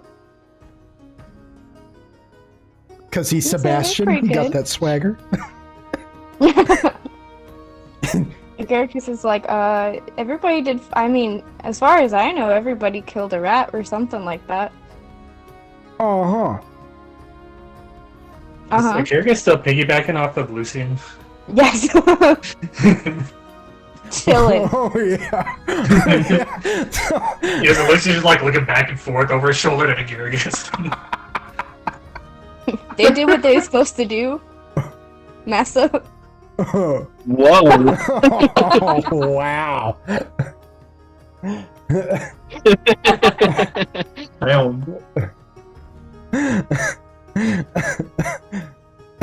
So where are we at in the deal? No, I'm just kidding. Says, very well then. Under your recommendation, Agaricus, would you say that these fine people are worthy of yet another contract from the Glorious Mini? He says, I'd recommend. Says, very well then. That's all. And he just kind of breathes a sigh, like. Agaricus is like, I don't know about the tiny little orc, but I don't know about that one. The one who actually killed the biggest creature in the, I know. in the fight. Well, that one, I mean, that one's questionable. Oh. yeah, well, Lucy. Says, very well then. Consider yourselves hired on a, shall we say, temporary basis. If you continue to succeed, you shall become official members of the Glorious Mini. For now, you have one shot and one shot only to prove yourselves. spaghetti. So Well, is that not what we just did? Right. he says, yes. So, with that in mind, our next job, you have one shot and one shot only to prove your worth in this situation. And it is funny that you should bring that up, because I have something for you guys that arrived to us. And he points around, he looks around for a minute, and he goes, which, you have to forgive me now. Which one of you is a Lucian Star Whisker? And then he looks at you, Lucian, and goes, I suppose it would be you, wouldn't it? Yeah, He says, forgive me in my manner. you'd be correct. Says, yes, the whiskers, right. Hey, you never know. He says, no, I suppose not. And he says, but I actually do have a request from somebody who says they are a acquaintance of yours, Lucian. Oh, Yes. give you a name? He says, yes, I do have a name, actually. He is a gentleman who says that he met you. Let me see here. Says that he met you not too long ago. You came into his shop, researching a book of some sort. Oh, yes. Yes, a Howard Winchester III of the Dark Gifts shop in the pocket realm of Tyron. Mm-hmm. Says yes, he remembered your meeting, and he actually did some research into whatever it was you were looking into, and he says he might be able to help you, but first he needs a favor from you.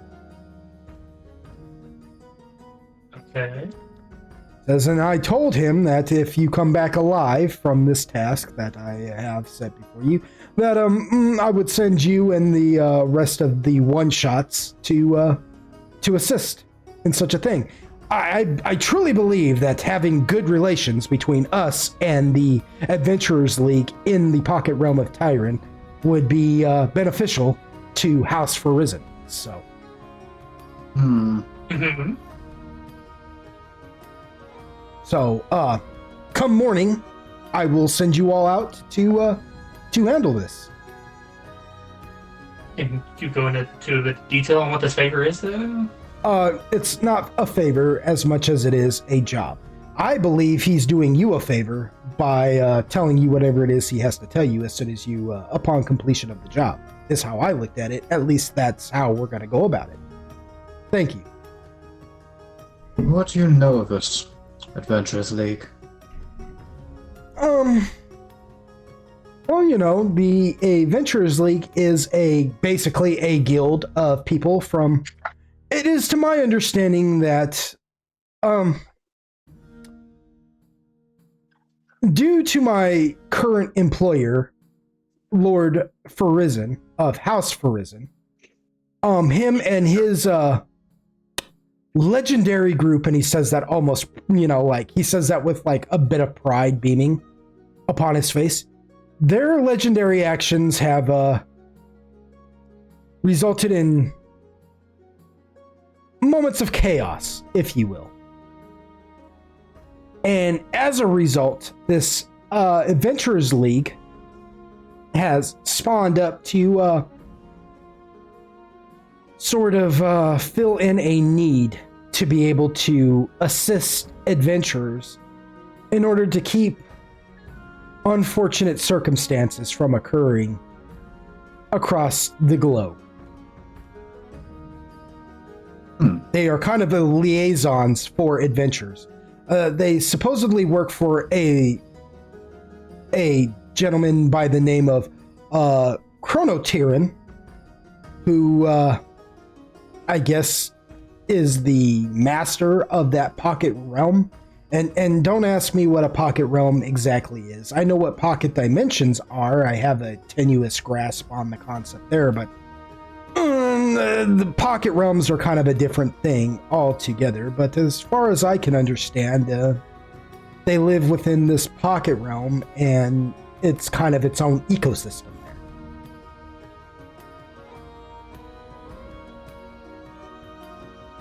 You speak as though you're not particularly familiar. Well, do what? What? You speak as though you're not particularly familiar with them. Well, you kind of would be, because you've been to the pocket realm of Tyrion before. No, they say... Tyrion's saying to Sebastian. Oh, I see what you're doing. Okay, I see what you're doing. All right, fair enough. I'm sorry. I thought you really had forgotten. My bad. No. Yeah. My bad, dude. Not trying to steal your thunder. My mistake. Bad DM. Bad DM. Oh, please. I'm gonna be like that dude off the Da Vinci Code, whipping myself. You suck. Anyway, you know what I'm talking about, the albino. Anyways, though. Yeah. Flagellant. Yeah. Yeah, but What a great freaking bit that they make fun of in epic movie. oh man, I'm telling you. Anyways, though, no, we're not getting off. But yeah, he's like, oh well. He says, well, they are. He goes, well, you should I would suggest familiarizing yourself with them because, yes, if we can get in good with them, that will open up more avenues of work for you in the future and this organization. So. Well, yes. I see the merit. From your perspective. Says, well, it is a very lucrative business, this adventuring now. And if we can well, it goes without saying that the Inglorious Few are a very special case. But well, I suppose there's no easy way of saying this. You all aren't the Inglorious Few. And as such, certain jobs we will have to, it would be better if we had the Adventurers League sign off on and give us the proper paperwork and notoriety. That way, it's a cutthroat business. And there are adventurers out there that if you bump into and it seems as though you are muscling in on their territory, might not take so kindly to it. And the last thing we want to be known as is the group that goes around challenging other adventurers. You know, it's just a bad look. Of course. Says, oh, yes, and by the way, I think I might have a line on that business that we were discussing earlier about your issue that you were having. Very good to hear. He says, yes, I'm waiting on a certain person to bring me back some information on it, and as soon as I have that, I will let you know.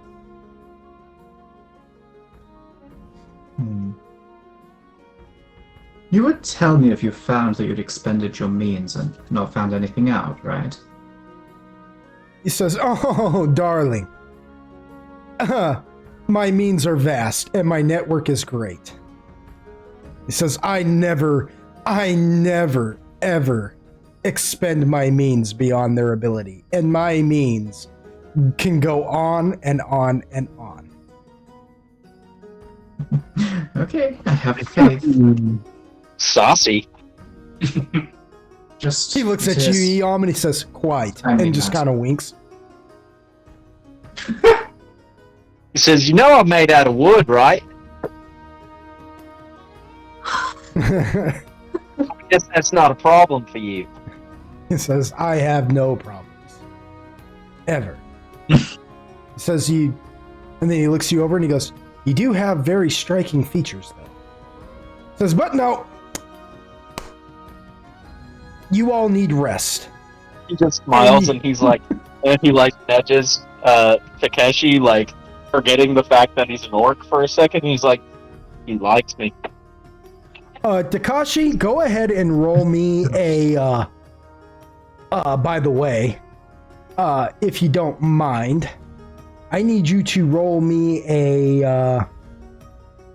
What is that? There's a skill, True Speak. I believe is what that skill is called. It is. Go ahead and roll me that True Speak, Takashi. I'm gonna fail this. It is at a -6. My goodness, you better start learning the language. Okay, well, you do pick up most of what is said here. And when Eom nudges you and says, I think he likes me, you're just kind of, you understand that correctly, and you're just kind of, but the nuance of the whole situation has just kind of gone over your head because you're having to strain just a little bit to keep up with the conversation. But you do recognize that out of everybody in this room, however, freaking Agaragis is the one in charge. They are the leader of your group. You know what I mean? And that would mean something in the code of Bushidai. And I think I sent that to you, so you know what I'm saying? Look it over. Yeah, I have the boosted up. Yeah, look it over. You know what I'm saying? Like, it would mean something there. Like, that falls in line with your tenets.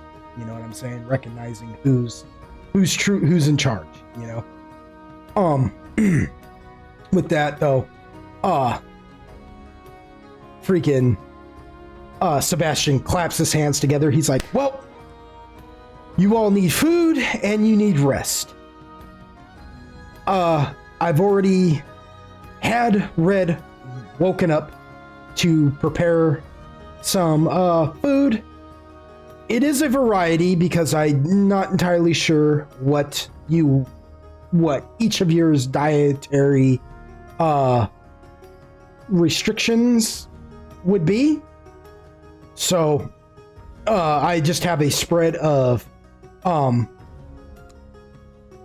different kinds of meats. We have chicken, ham, different kinds of vegetables. We have some raw and some cooked, and different kinds of fruits and whatnot, and different kinds of drink. Anything from stronger to water, and juices in between. So go in there, and when you are ready, let the guard know, and he shall show you to your accommodations. Good night, and sleep tight. I will come and awake you at an appointed time to prepare you for your next job. Oh, thanks. Good night, you too. And he thinks it over for a minute, and he says, oh, and good job with that in House Volt. I think they will be a little bit more malleable when it comes to our trade agreements from here on out. Don't you think? Excellent. And he kind of gets a half grin on his face. He goes, it's a shame, them ash rats just somehow finding their way into the distillery. Boy. You put them there. He just looks at you, Eom, and he goes, you're quite a literal person, aren't you? Says, I don't know what it is you're talking about. I know what that means. Says, well, I'll tell you this. I don't know what it is you're talking about, and even if I did, my answer would still be no. And he just walks out. Says, good night to all of you. I'll be put them. The guard looks you all over and he says, well, you all must be beat then. Come on, let me take you to your food.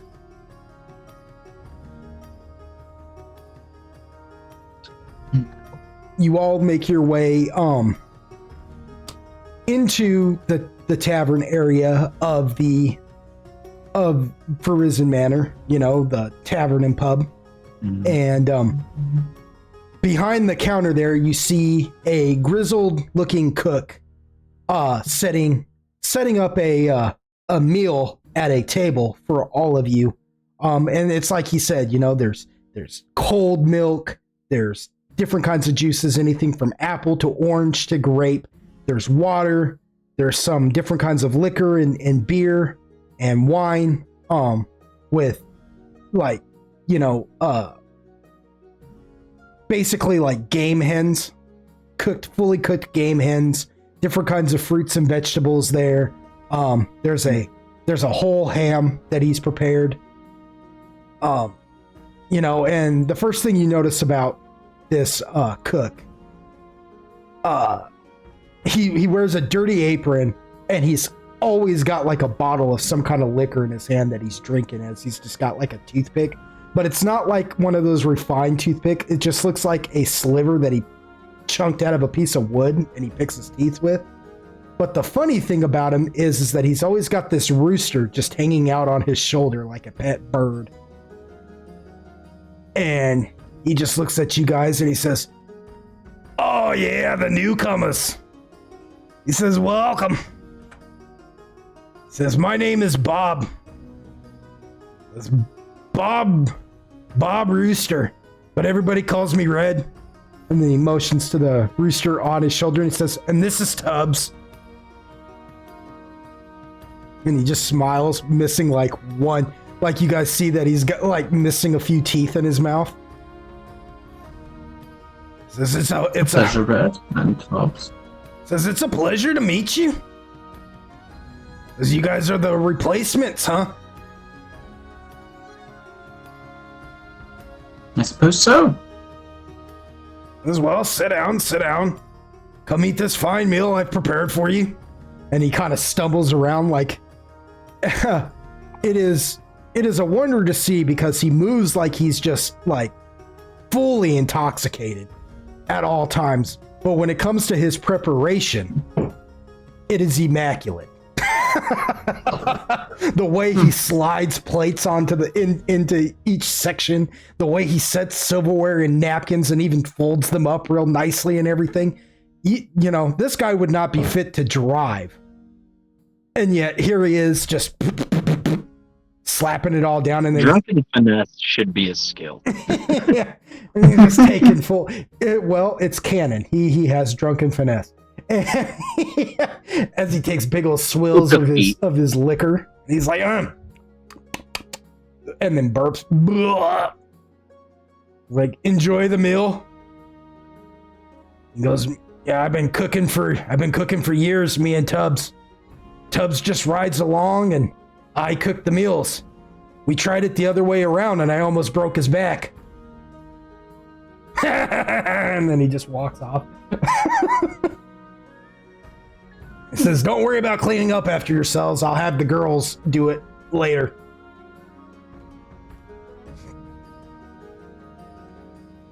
What a fun place. It's something.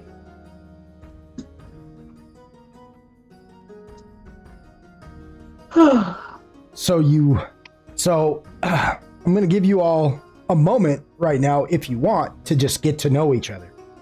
To sit around and ask each other questions or whatever as you want in this meal, you know, just as a moment. So I'm not just moving you guys from one section to the next without you all having a moment to, I don't know, get to know the person who you are employed with, you know. Because you all are kind of in the same situation.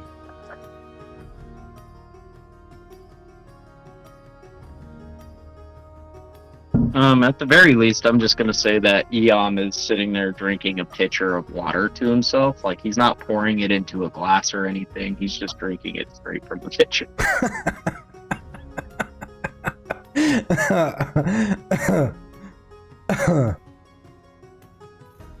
Okay, who rolled what?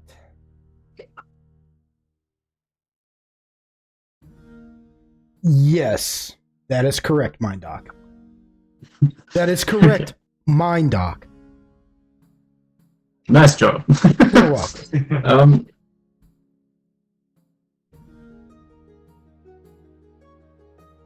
Yeah, so the twins turn to Lucian and go, so... Am I correct in my understanding that you're familiar with this realm? Somewhat. Your home or just pass through? You what? Is it your home or do you just pass through? To make it clearer, Lucian, I think he's asking, is the pocket realm of Tyron your home realm? Like, do you stay there often, or is it like just a place you pass through? Okay, yeah, sorry, my internet's shit, so a lot of y'all cut out a lot. Oh, Gotcha, good. Sucks. Yeah, the realm's my home. I see. So you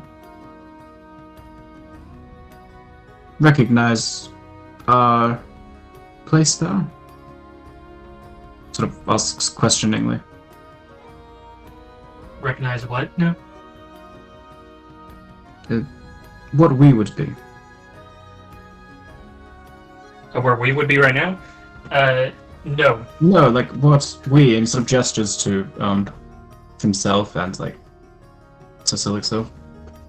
Oh, yeah, I know of y'all. Interesting. Very rare to find someone outside of, well, you know. Well, nice to see a familiar kind of a face. Same to you. What brings y'all around? Well, we were hoping for more glamorous jobs than killing rats, but maybe we're getting there. Soon enough.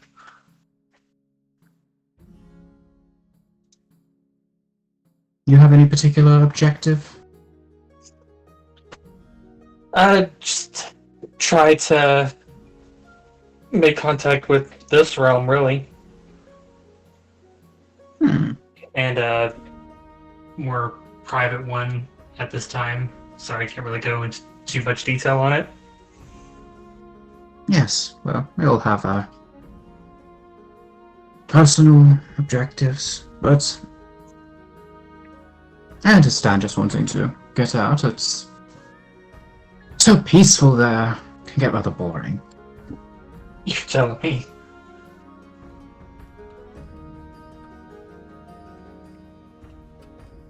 And how about the rest of you? What brings you to this lovely little collective we've made?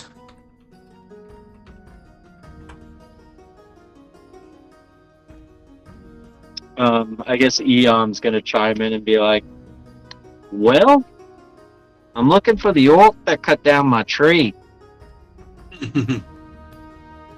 I hate to be rude, but when you say cut down your tree, is that like a family member or your home? He says, no, I was a tree, and then I was a magnificent tree, I might add. And one day I woke up as this. And I was thinking to myself, what in the hell? One day I'm a magnificent tree with the thickest branches and the ripest leaves, greenest. And next I'm this atrocity. Yes, well. And understandable desire for Lucian's gonna retribution. I Lucian's suppose. gonna chime in and be like, "So you're just looking for who cut you down?" That's right. I know it had to be an orc. Who else would do that? Who else would cut down a magnificent tree? Are you? I always told Father that it wasn't a good idea for me to be a lumberman. You're damn right. At least humans and elves, they use the wood for good purpose. They fashion us into nice things. But orcs, they just hew to hew.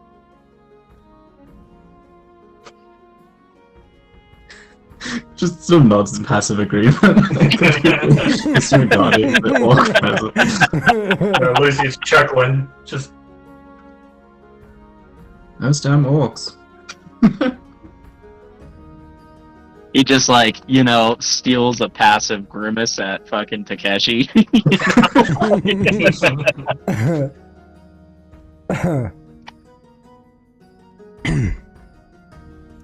Kashi, go ahead and roll me another true speak.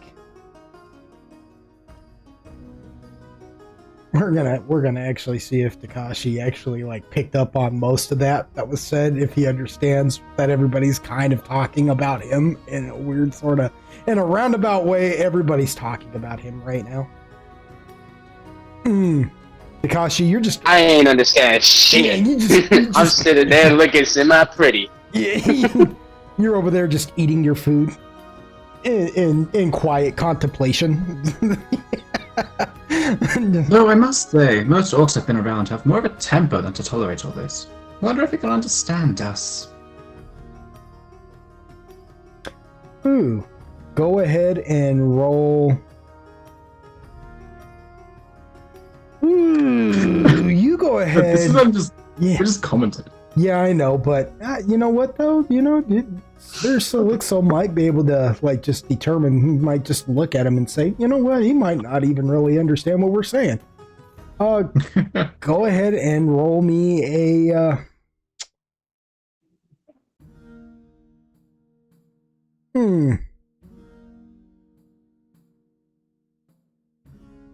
Oh, yeah, Go ahead and roll me a spot. Okay, cool. Yeah, go ahead and just roll me a spot on that one. Actually, you know what? No. Roll me a sense motive. I take it back. Roll me a sense motive. Sense motive. Yeah. Sense Oh, motive. wow, we should be better at that. Well, you're really reading just his facial expressions. How in the world would you roll a fat 0? So I rolled a 2, and I have a -2 wisdom, so...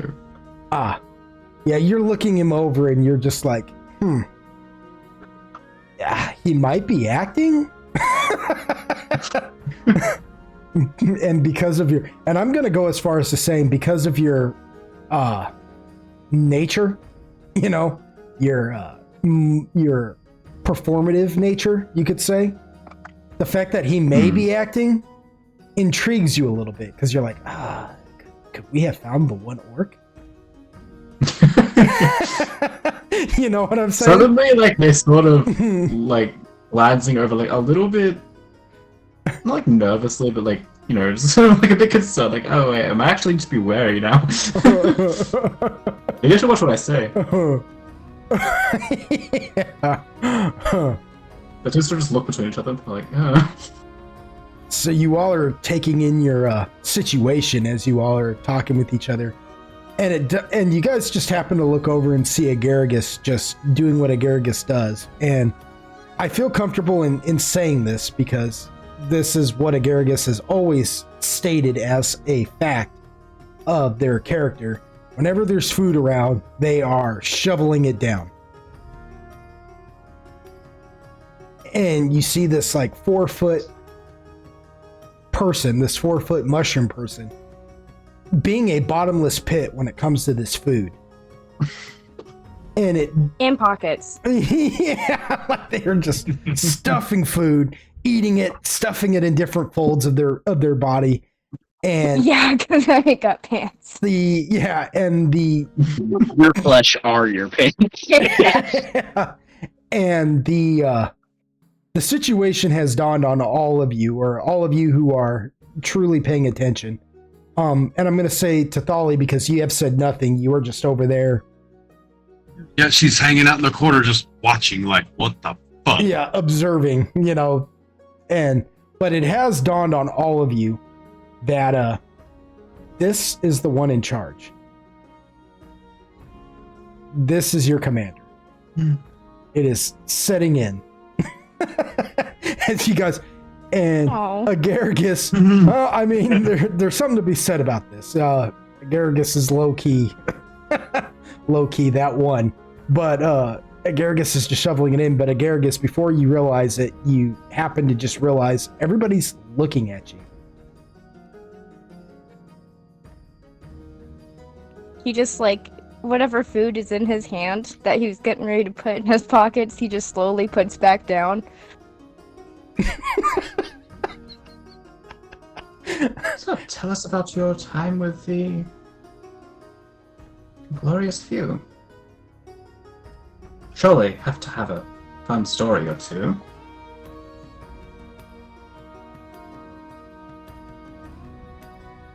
Are you asking me? Yeah. None of us have had the honor. Do you want to hear about the rats we just killed?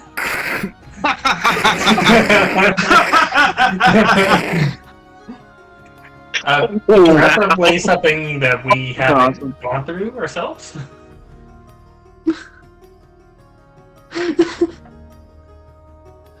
It's fucking good. They just sort of look like between each other, and then just like to the closest, I guess like Lucian's like the closest person, just like help. Kirkus looks like same, like you know the meme with like the little white monkey with his like palms open. That's like, you know. Okay. I mean, Like a story with the other group, not one that we just went through. yes, that. Because oh, Yeah, the big heroes. The Here's, like, glorious more. many, I believe. they were pretty cool. Hmm. Uh-huh. Lucy's like twirling his hand around, like give us a bit more. Keep going. We like, there was like this big thing that swallowed a man. Y'all remember that? Of course not. Can't say I do. Y'all remember that. It's crazy. Well, I know a few people. He kind of looks at you and he's like, "Why don't you tell us about how you got involved with these people?" It just kind of happened one day. I was with my colony and then I wasn't. Where are you from, anyways? Darkness. Mushroom darkness makes about as much sense as the your lovely self being from a tree, I suppose. Hey, I'm not lying about that. No, I'm saying it all lines up and makes sense. He just gives you a weird look, like now he doesn't trust you. Mushrooms in caves, trees from forests. Being very matter of fact here. At this point, I'd like to point out that Lucian notices a glass of milk in front of him and he pushes it away. Garricus is like, "Are you gonna drink that?" Nope. I most definitely am not. Do you want it? He's like, "Should I drink it?" Do you want to drink it? Why are you asking me? He's like confused and also like, "How could you not want milk?" I can't have it. He just kind of like takes it and he just sips, but like suspiciously, because he doesn't understand lactose intolerance. Drink up. Of all the things that Agaragis has put to memory about the top side world, it's the food. That's the only thing that matters. They literally have a gut of iron.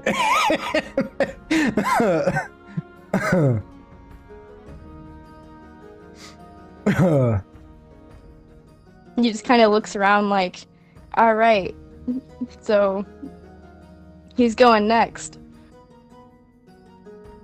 Story around the table.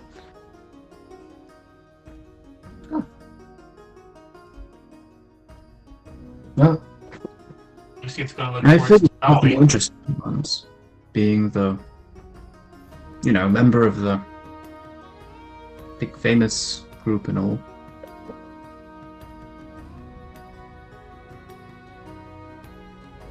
But He's like, what'd you say? Sorry. no, I was letting you finish. No, he was just gonna be like, those guys were cool. I don't know how I got here.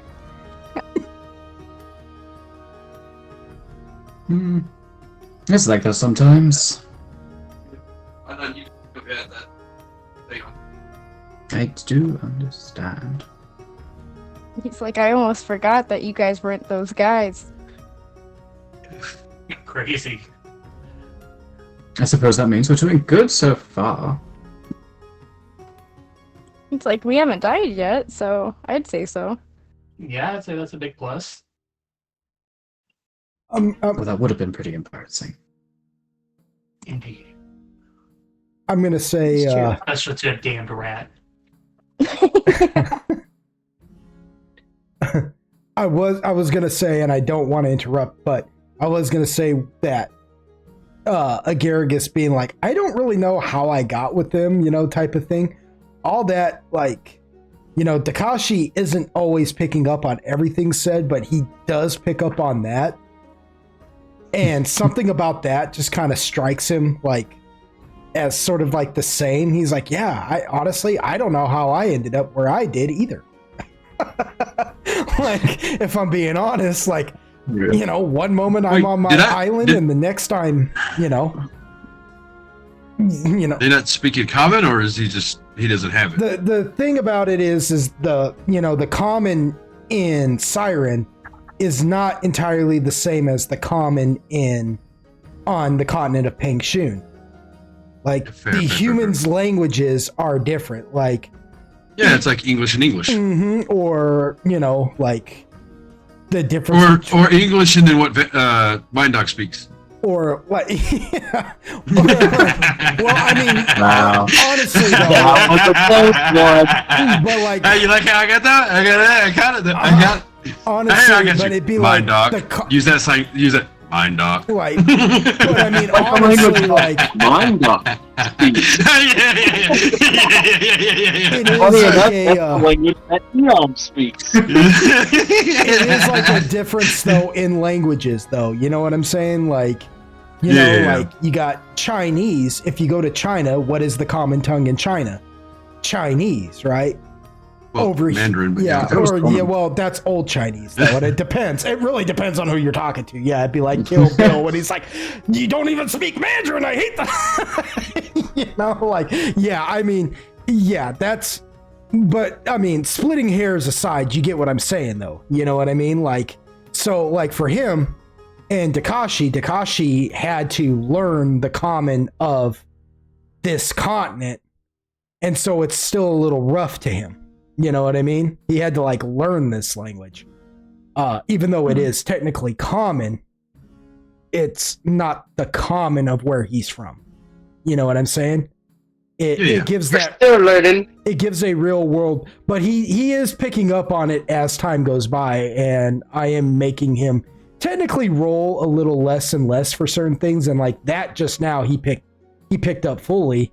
and something about like Agaragis just being like, you know, I don't really know how I ended up with them. I was just, you know, that he feels like, you know, well, that actually makes a lot of sense. Like a similar thing actually happened to me, you know, like I was one place with my people one day, and then suddenly I was just with other people one day, and here I am the way I am too, you know, type of thing. So he picked, you know, just to be clear, you know, and from here on out, Takashi, unless I say otherwise, you know, just for narrative purposes, most of the time you are picking up what most people are saying. You know what I'm saying? Most of the time you're slowly starting to get it. You know, you're Illiterate. he knows how to read it, right? Where it's from. Jeez. You know, I mean, you know, I can't read kanji. Doesn't make me illiterate. I just don't know it, you know. But type of thing. I mean, you know. I guess I'm illiterate to their culture. Yeah, fair enough. Yes. Yeah, fair enough. So it's a similar thing, but you know, it's nuanced in that sense. But you know, you're starting to pick it up. You're sitting around them long enough that you're, and you've been talking to people, and you've had a crash course in it from sources that you're starting to pick it up, and you picked up on that much. You know what I mean? You picked up on enough of that. You're still not entirely sure why Eom gives you that side eye. That whole orc and tree story, that went above your head. You caught about as much as, I was once a tree. And you're like, oh, cool, he was once a tree. And then, because Eom has that accent, you were just like, and now it's gibberish. This dude's comment is rough. Kind of like the difference between English and whatever Mindoc speaks. Exactly. English. No, but seriously. So I just wanted to throw that out there so everybody knows, for the most part, y'all are on board with one another, you know. And okay, now just because I don't speak Yank. Phrasing,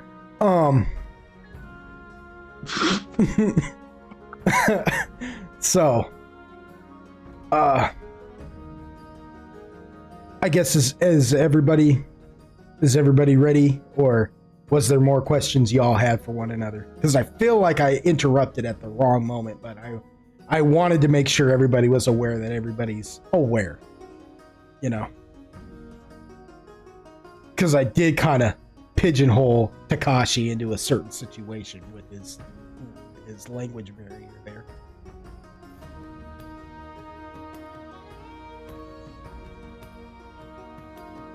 Oh, we got most of it.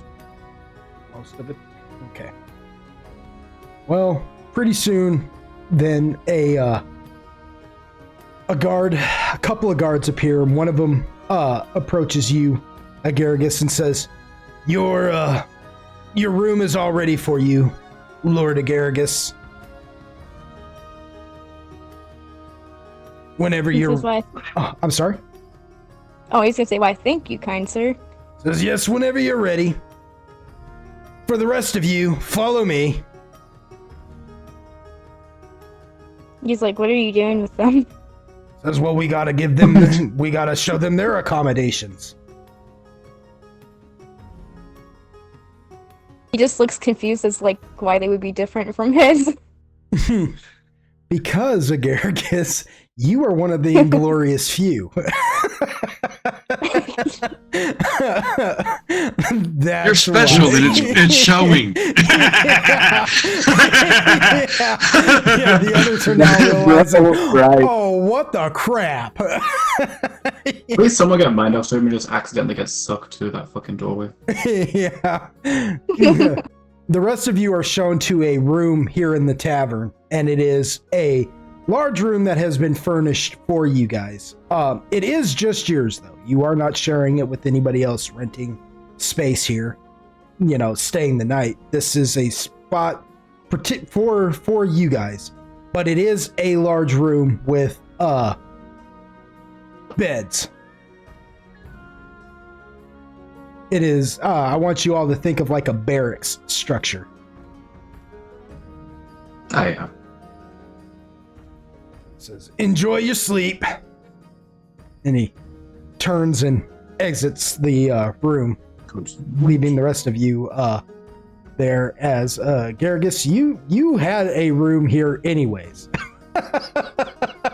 You've always had a room there, so you have your room. You know.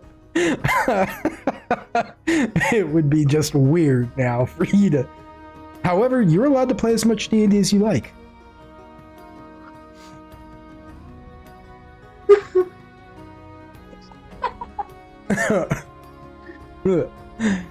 Yeah. But yeah. So each of you, I don't know how. I mean, I know elves typically go into like more of a meditation, kind of like fugue state, more than they sleep. You know what I mean? Right. But, and I know orc just up and sleep. They just up and sleep. When they crash out, they crash out. Those are established, characteristics, but we do have I don't really know like what we could say particularly about like Eom. How does Eom like sleep? Does he actually like sleep, or what does he do exactly? I don't know that you'd call it exactly sleep per se, but I would say that he goes into a state of like inactivity. And as a matter of fact, I'm going to go ahead and just insert that before, like, when the guard stops him off at his room, he's like, do you think that you could bring me a pot of soil? And, like, I imagine the guard's like, sure, and they bring him the pot of soil or whatever for his room. And when he brings it inside, like, he goes to the corner and, like, hunkers down next to it and just stares at it. It's not required for him. It just makes him feel more like comfortable. It makes him like feel, he's like, well, no, I'm a tree. Yeah. I need soil and water. But he doesn't make use of the soil. He just likes to look at it for comfort. So I'm going to say all the rest of you watch this ritual take place. Confused as fuck. He doesn't he doesn't make that known to anybody. He likes to think, or he likes to put everybody else under the impression that he needs that soil because he's a tree.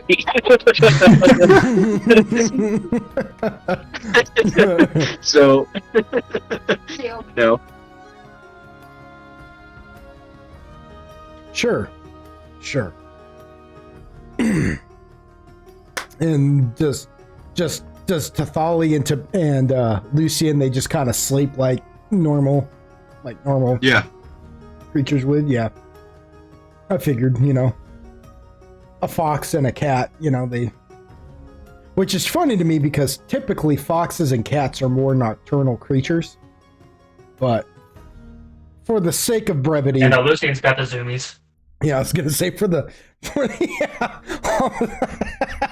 Lucian keeps you up all night getting into things.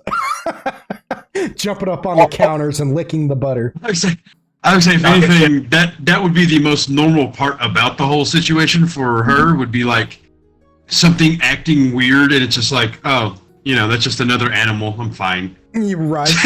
Like quite literally just curled up. He's like making eye contact with everybody as he pushes a glass of water off the table.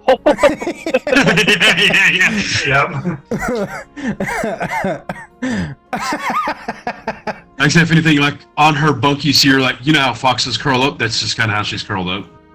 Yeah. I could see that. Kind of walks around in circles a couple of times before, like, just pacing around Yeah. it before finally laying down in like a circular structure and just. And then he's like, I normally don't do beds. It's like a bedroll, but okay. Yeah. When the lights go out, all you can see is Lucian's eyes shining in the dark. Tathali's eyes open, and you guys can see that shining in the dark, and then both their eyes meet for a moment. And then you hear something go scramble around, and something falls, and you don't know what it was, but you know whatever it was, Lucian knocked it over. We turn on the lights and he's like standing up on the dresser. Looking at you all He's like perched up on a door frame. Looking at you all like, what? What Yeah. are you looking at? Why y'all being weird? Why's the light on? Shouldn't you be asleep?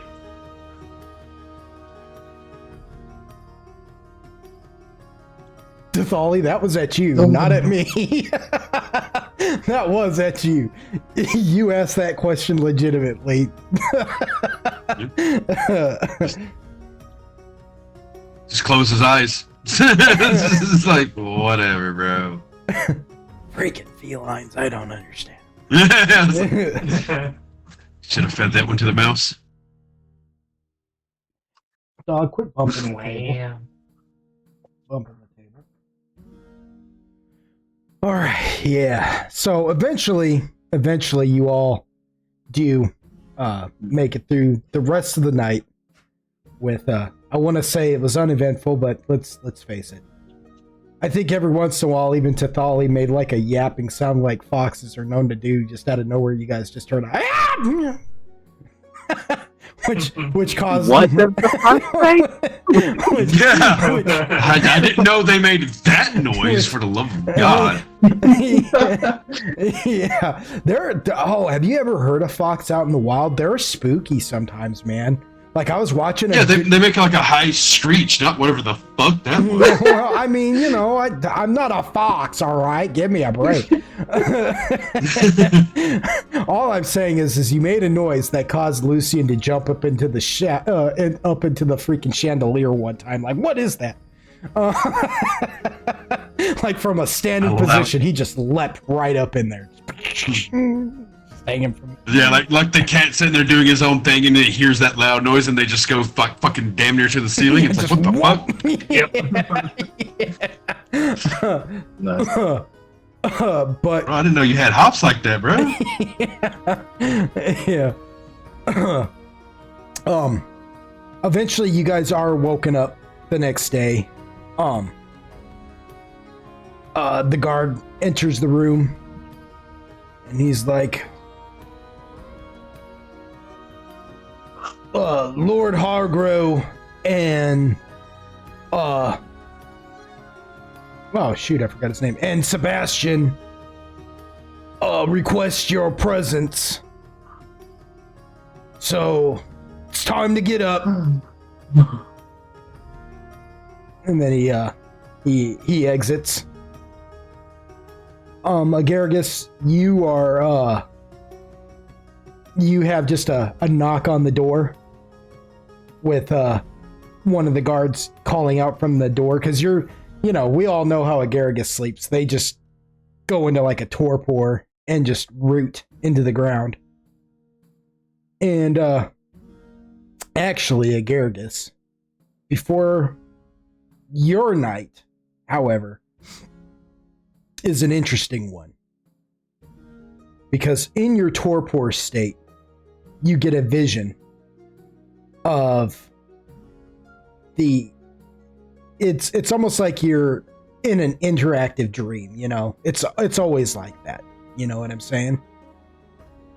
And in that state of being, you are approached by Dodd, the essence of Dodd, who dwells within you now, as you have taken My key. Yeah, who has taken your who has given you his elder root so that you may become the phrasing. Boom. phrasing, boom, who has given you his elder root so that you may become the Start using elite that. of the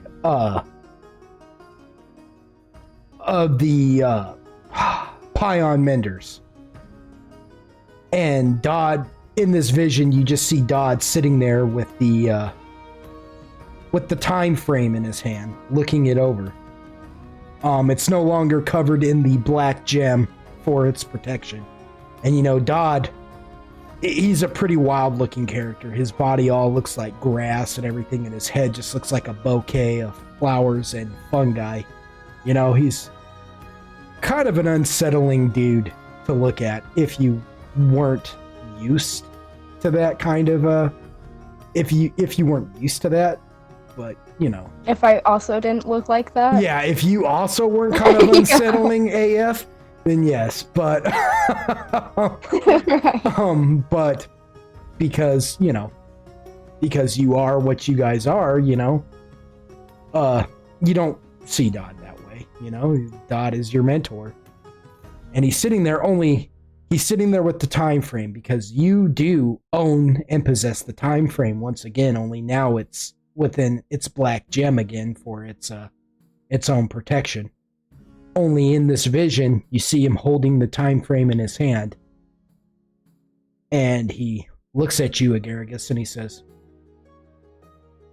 "We're running out of time, Agaragis." And then you are awoken by a knock at the door from one of the guards, being like, Lord Agaragis? Sebastian and Lord Hargrow request your presence with the one-shots about the job they have.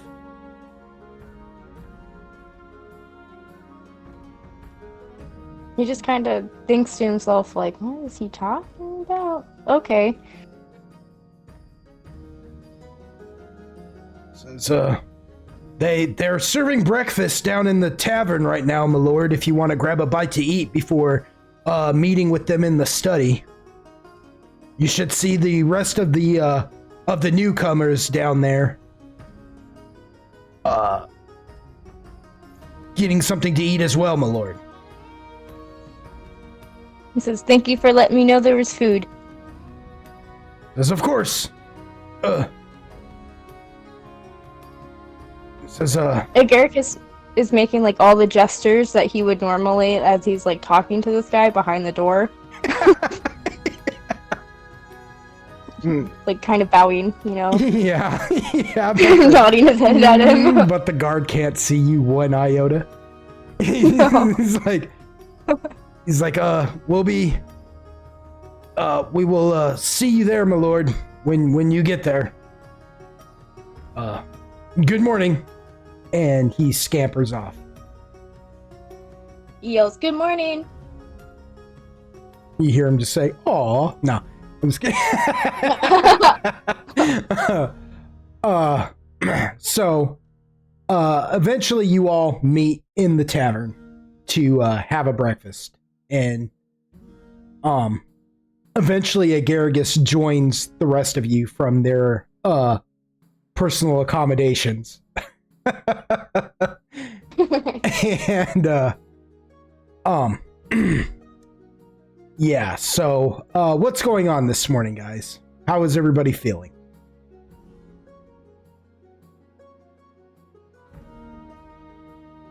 Like a millie. Like a millie. Yay. Good as I can hope for. All right. So, well, without further ado, then we can just move along and let you guys eat your breakfast in peace, as you all prepare to meet with Lord Hargrow and Sebastian in the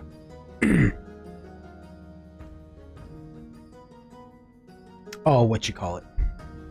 The thing, the place where that kind of stuff happens. the study. Yes, in the study. I couldn't think of the word. I was like, what is that? I can't believe I don't know this word right now.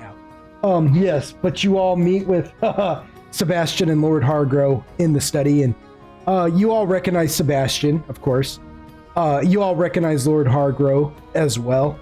Only Sebastian now is dressed in all his finery with his cape and his vest and his fine clothing, and Lord Hargrove is standing there in his leather vest and pants and everything. You know, he's a dwarf.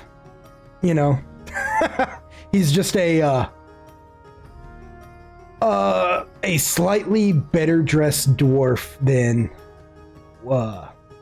you know. He just doesn't necessarily look like he's ready to constantly well, no, I take that back. He even as nicely dressed as he is, he still kind of puts off that air like he's ready to just punch somebody's face at all times. You know, he just kind of has that demeanor. But as you all enter, Hargrow greets you all.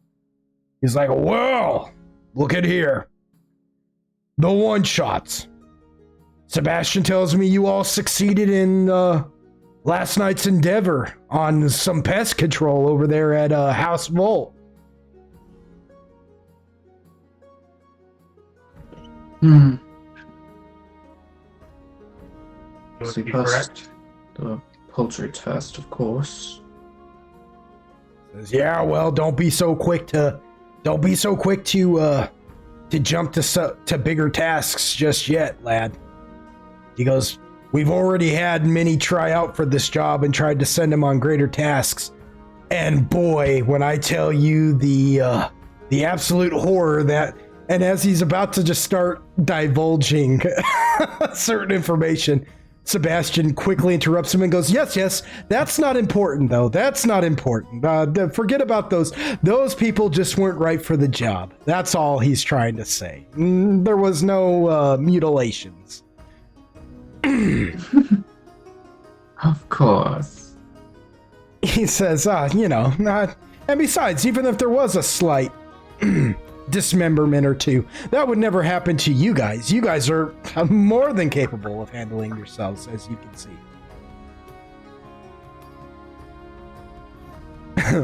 Hargrove is just like, yeah, so we got another job for you all if you're still interested in joining the organization.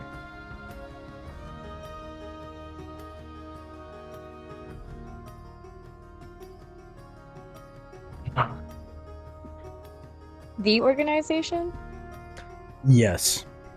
He just looks at you again. Yeah, just kind of thoughts. Yeah, he just looks at you confused, Agaragus, like you should already know that. And he goes, yeah, Agaragus, you know, the glorious many.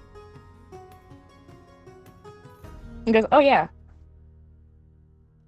Oh, it's the glorious many now, is it?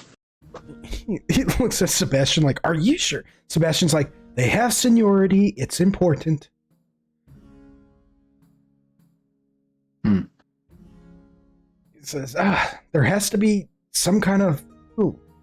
Anyways, yes, so like I was saying last night, there is a gentleman by Howard Winchester III who exists in the pocket realm of Tyron who is requesting assistance from our organization because he apparently has some acquaintance with you, Lucian Starwhisker.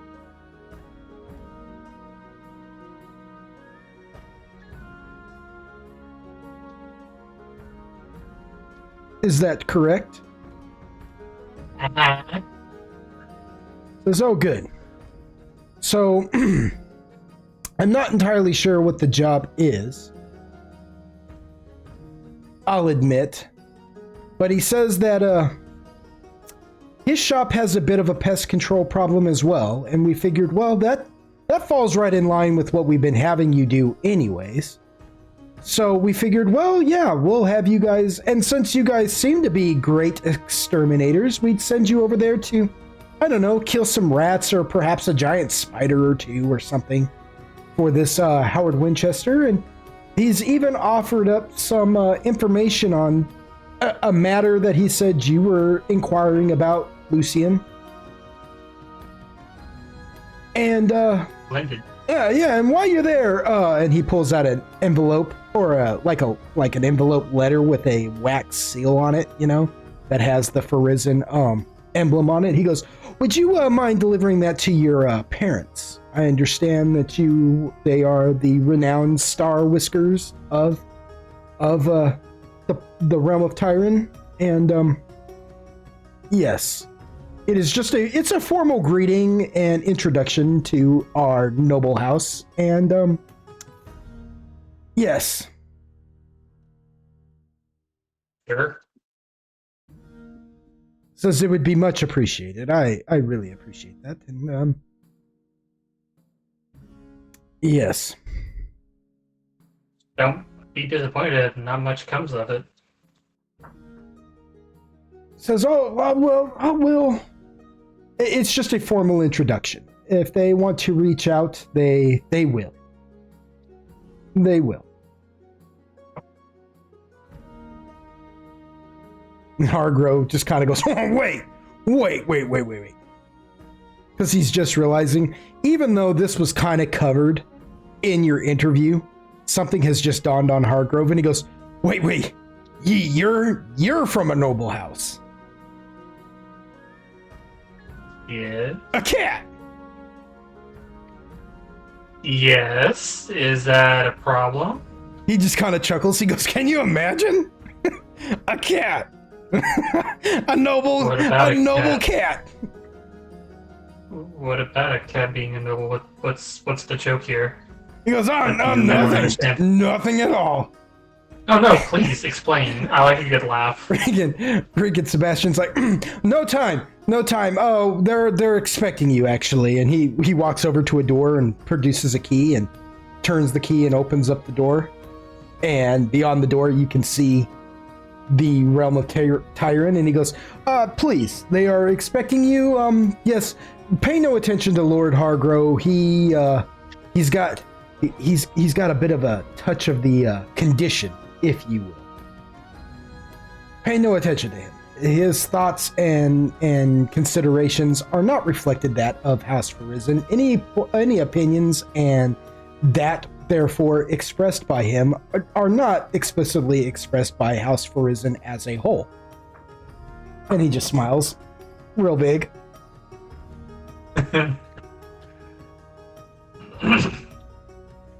You can just hear Hargrove still back there kind of chuckling. He's like, "Here, kitty. Come." Tessa like leans over and whispers in Lucian's ear, like, "It's so funny when the monkeys think that other supposed animals having roles in society is strange." "Here, kitty. Crispin whispers back, like, "Yeah, you're telling me." Come get your golden ball of yarn. Your come eat out of your diamond encrusted milk bowl." Yeah. He's just over there chuckling to himself.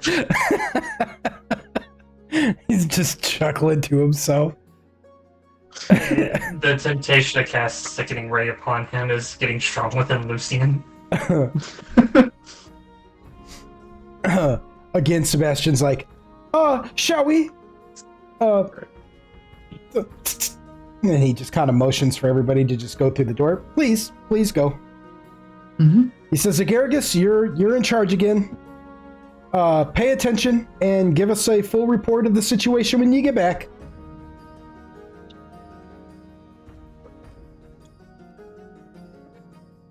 He goes, "You want me to do what?" He's just like, "Oh." He's like, "Oh, for the love of Saint Cuthbert.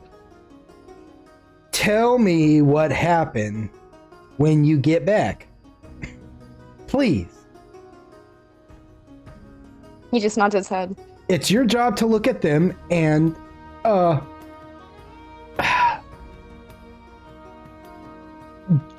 the lack of a better word, judge their, ability.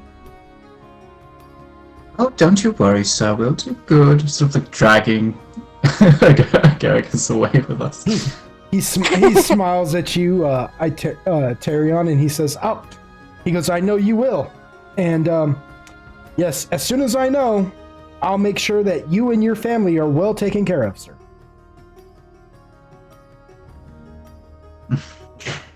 Excellent. Sort of, As you guys are sort of looks less playful at the mention of family. Tathali, as you're walking through the door, for whatever reason, Sebastian just like nods at you. He's taken notice that you are just like the silent type, that you observe more than you talk. And a part of him just appreciates that. You could tell. He's just like, Madam, as you enter through. Takashi. Yes. Huh? I'm sorry? I said she was just gonna kind of nod to him and say sir and just continue on. He's like, that one right there. You know, I'm not used to. I'm not even. He looks at Hargrove. He goes, I'm not even used to the ones in the Inglorious being that silent. Hargrove is like, It's like, I don't think anybody is. Hargrove just kind of shrugs and goes, and then he slaps Takashi on the back as he's going through, and he's like, my money's on this orc right here. Strong and, you know, a warrior. Ain't that right, orc? Like, good luck to you. Son, take care.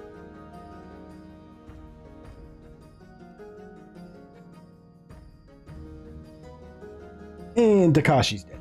And I didn't know if I understood that if I had to roll for that. No, you, unless I tell you otherwise, you understand, you know? Alright, I give him the old databayo, the thumbs up. Yeah. Yeah. He's like, I like that one. That's the one I like.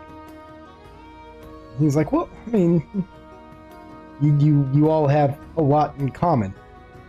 Says, and he looks at you, Eom.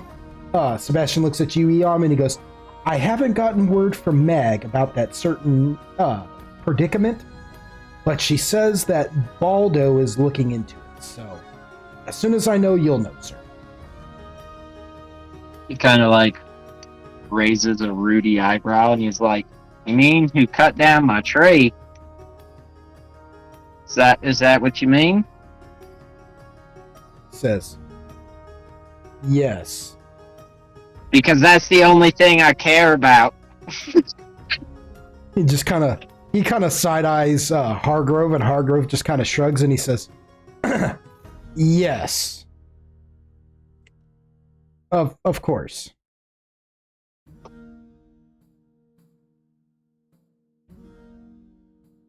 Yeah, not that. He just nods. He's like, all right.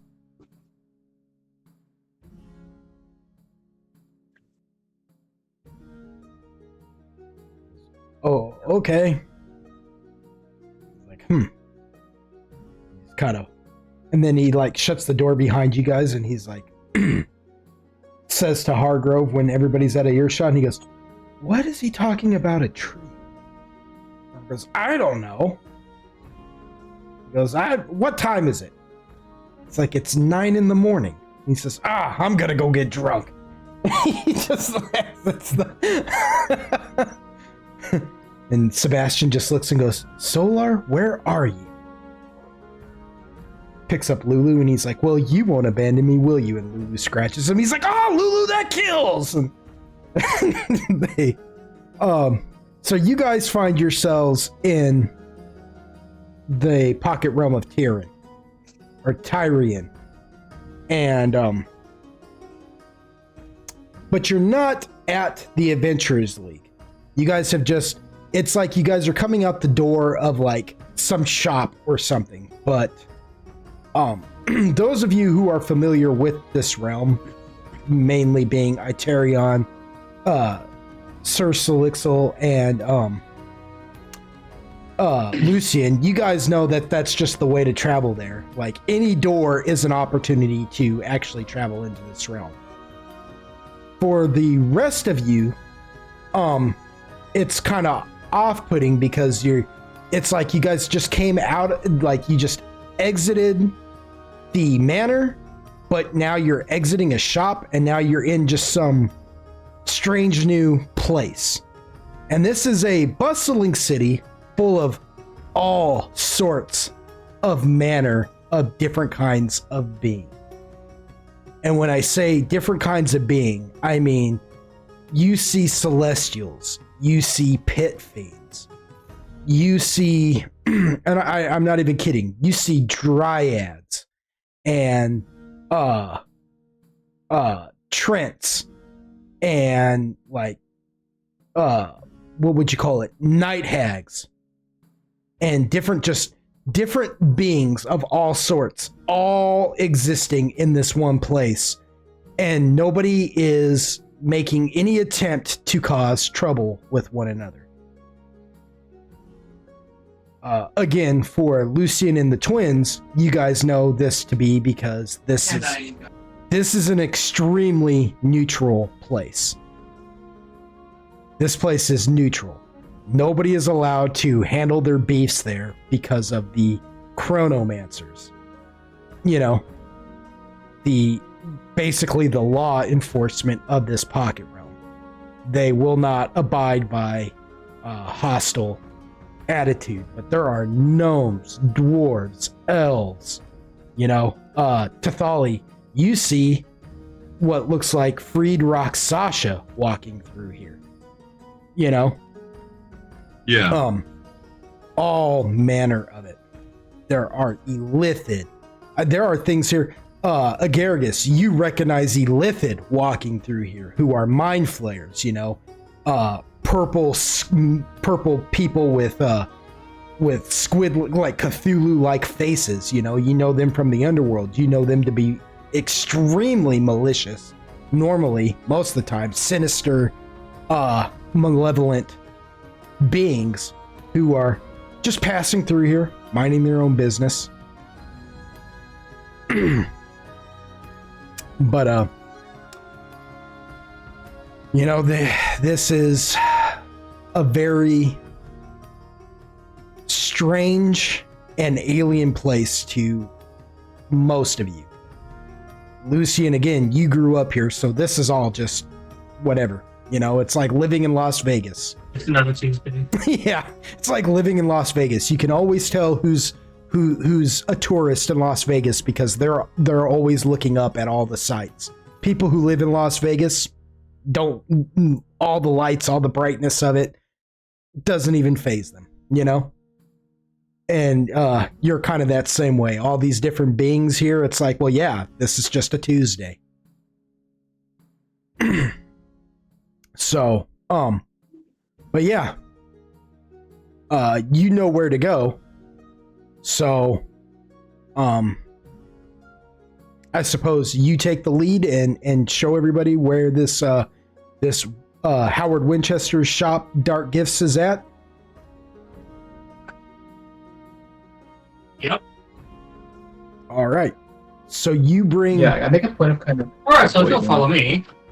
Do what? Do what though? Yeah. Oh, I was saying like, yeah. I also Silixo and Natera make a point of like steering people away from like the places they know as well. No, let's not go over to that Denny's. That Denny's is never open. They just don't need additional complications right now. Right.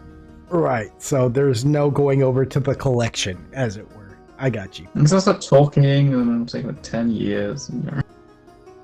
Right. Well, with that said, you guys do, you guys go walking through there, and, yeah, Lucian does say, follow me, I know where we're headed, and he, guides you all to a shop called Dark Gifts, which is a, sort of a old-timey gothic looking shop. It's dusty, it's full of, it's a dusty place, it's kind of a, it would look like it's closed. It doesn't look run down. It's just you don't see anything in the windows. Like as you look into the windows of the shop, they're so blacked out. It's almost like they got that like really dark tint on them to where you can't even see inside the place. And as you all enter, well, you hear the dinging of the door. It, ring, ring, ring, as the bell above the door rings as you all enter. But the place is like musty and, well, not musty, but dusty, I should say. There are spider webs up in the corner of the rooms, but it's not empty. It's full of all manner of different things. There are very nefarious looking books, you could say, up on shelves. There's jars with like eyeballs in them and hands and different things like that. At one point in time, you see a jar that looks like it's got like a pink little tadpole inside of it. Jar of dirt. I got a jar of dirt. Okay, more.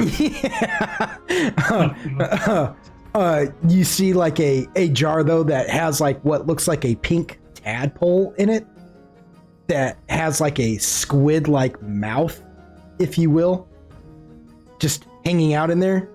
And you realize that it's not dead. It's very, very much alive.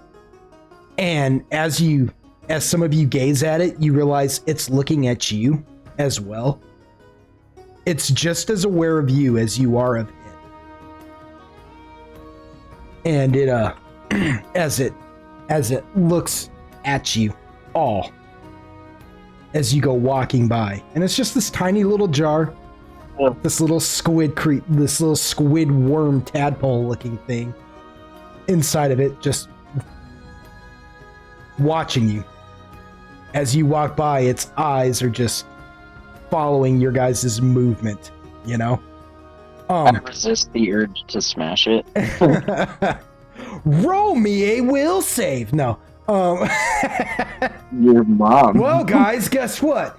The adventure has now just been derailed because Eom just caused you way more problems than you realize. No. Not a match. Yeah. Welcome to this Sounds party. like Eom. Yeah, that's our Eom. Giggity giggity. Yeah, that's our Penny. Yeah, so but eventually you guys you guys make it to the back of the shop. There's all kinds of potions and different kinds of things, different kinds of wands and staffs. I mean, but nothing looks friendly. Let me put it like that. Everything has this like dark magic kind of connotation to it. Everything is very, dare I say, occultic in this shop. You know, as you all make your way through it. And one moment you guys are just kind of looking around like you know, like, where is this guy? You know? One minute, and then the next you hear a voice of a proper gentleman sounding guy. He's just like, "May I help you?" And as you turn to see who's that's coming from, you see this gentleman sitting in a chair amongst some of the what would you call it? The accoutrement. You know, the paraphernalia of the shop. He's sitting in a chair. He's wearing a black suit, very finely tailored black suit and a bow tie. He's got this silver hair all combed to the side, very, very debonair. And every once in a while, just like wisps of what looks like spirits just appear and then disappear around him. And he looks at you all and he says, "Oh, Lucian, correct? Lucian Starwhisker." Hey, Howard. He says, "Welcome back." Yes, sir. Says,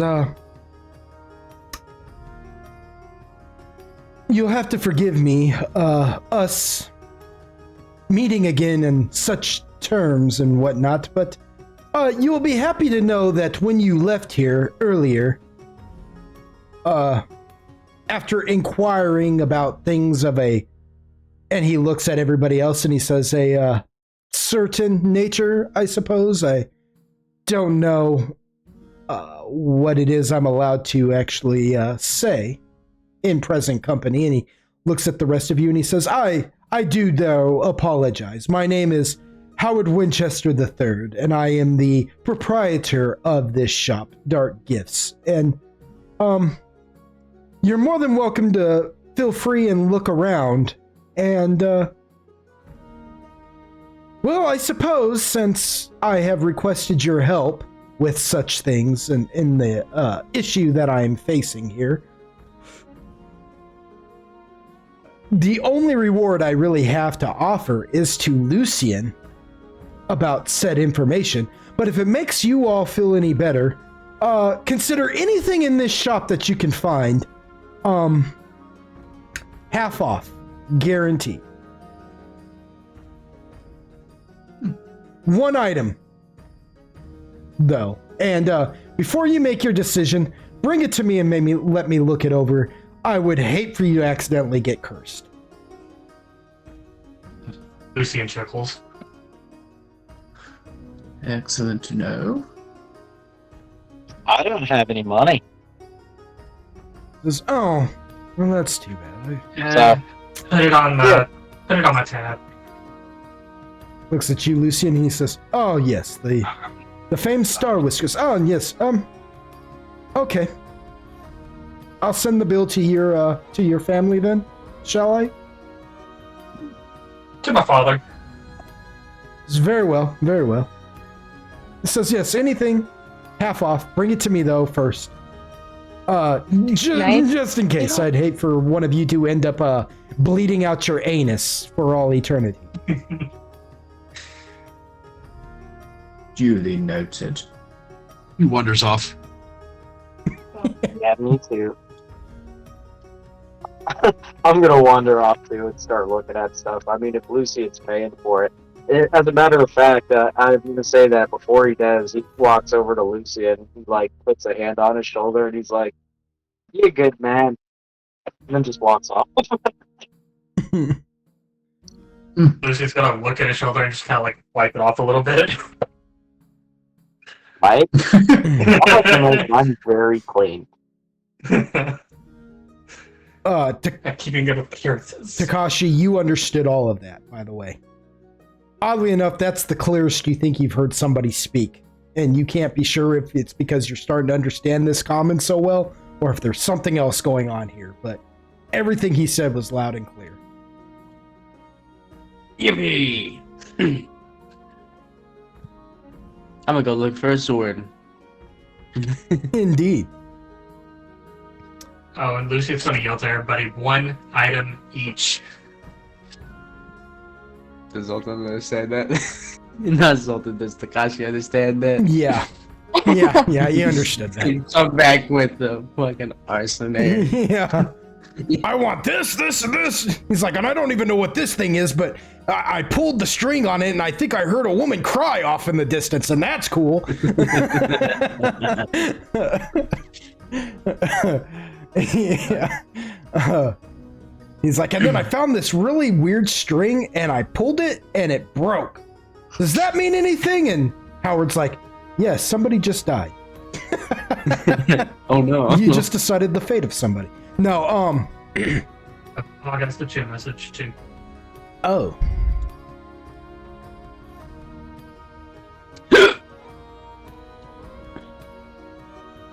We're gonna say that it's on a tab right now, so I wouldn't worry about it. You know what I mean? Because you already charged it to your parents, so that's not even an issue. And this is like a tab thing. That's fine. I just didn't know if I need to like go meet up with father and get money. Yeah, we'll cover that when you need to. You know what I'm saying? Okay. Yeah, don't worry about that. I've got a mechanic ready for that. But in this one scenario, we're just gonna make it an easy automatic. You know what I mean?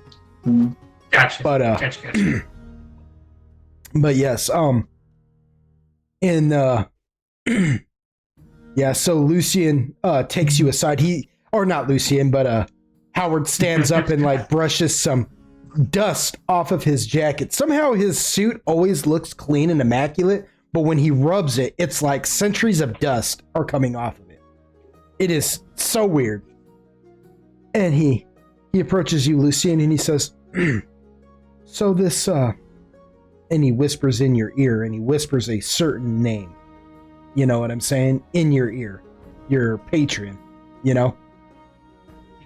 He says, so I did some research into this person. And, boy, oh boy. Have you ever heard of what they call the primordials before?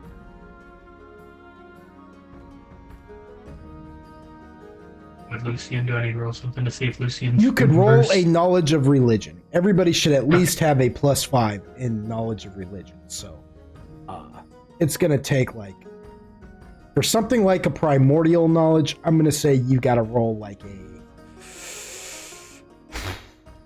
We'll put this at an. We're gonna put this at an even number, and we're gonna say an 18 or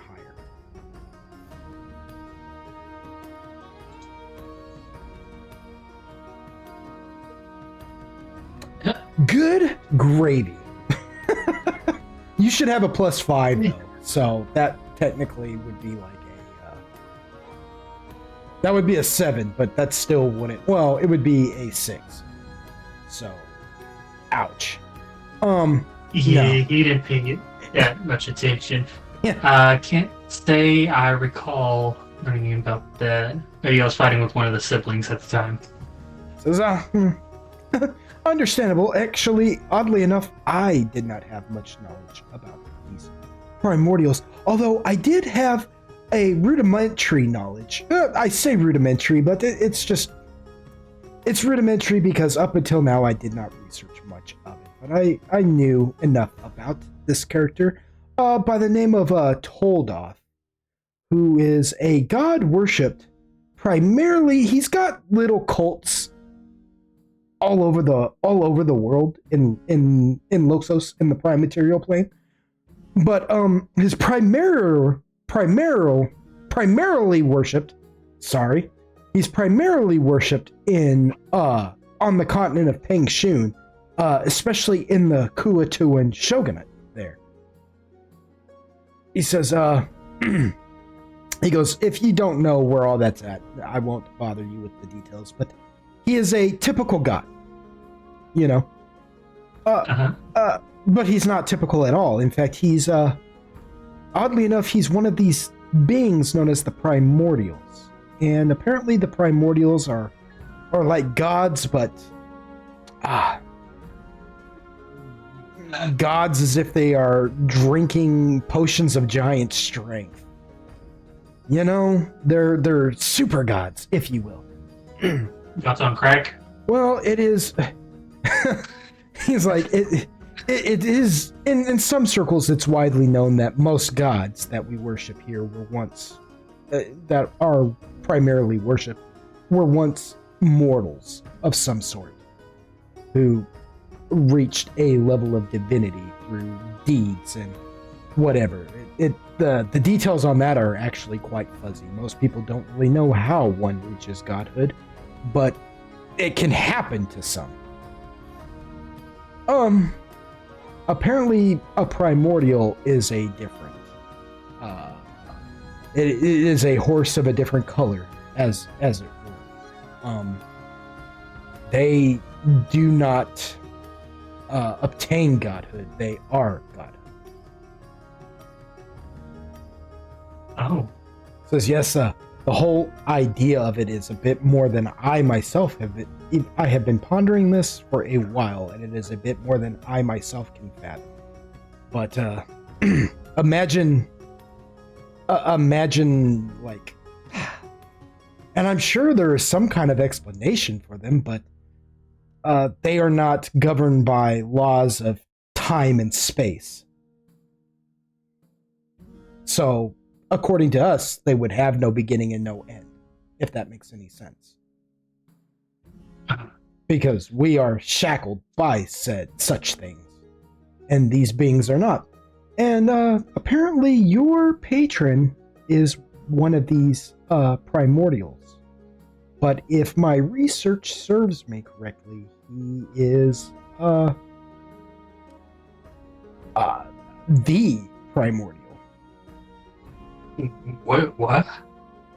Says, yes, I came about this book, and he just kind of rubs his chin. He goes, I myself have always known of its existence, but I have never had much use of it myself, so I've never carried it in the shop. But when I asked around to some people, and they said, well, you're gonna want this book. And he pulls out a book and hands it to you, and he says, this book is called The Pantheon.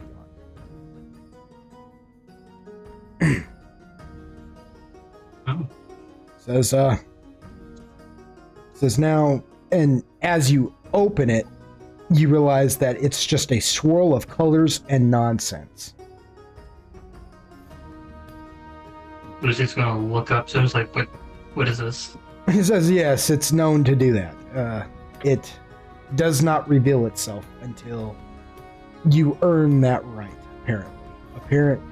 He says there are only so many copies of it in existence, and I myself went through, out of my own curiosity, I admit, I cannot blame this on you entirely, but out of my own curiosity, I heard of a copy and decided I would procure it myself, and I might have made a boo-boo. What did you do? Says, now, mind you, I will give you this book in exchange for in exchange for some help from you and your party, of course. But and hopefully eventually that book will reveal itself to you, and you will get to learn more about your patron that way, because it's said that most of if any knowledge about your patron is in that book. But apparently these books are kind of sentient, and they choose when to allow you to understand their pages. Oh. Okay. So what do you need me to do? What happened? Well, so I found out that there was a copy of it in the Shadowfell. Mm-hmm. Says, well, the Shadowfell is kind of kind of a treacherous place. I often get a lot of what I have here. It's a place of darkness and a bit of melodrama and whatnot, But there is also quite a bit of undead and other unruly types that roam in its realm. And I had heard that,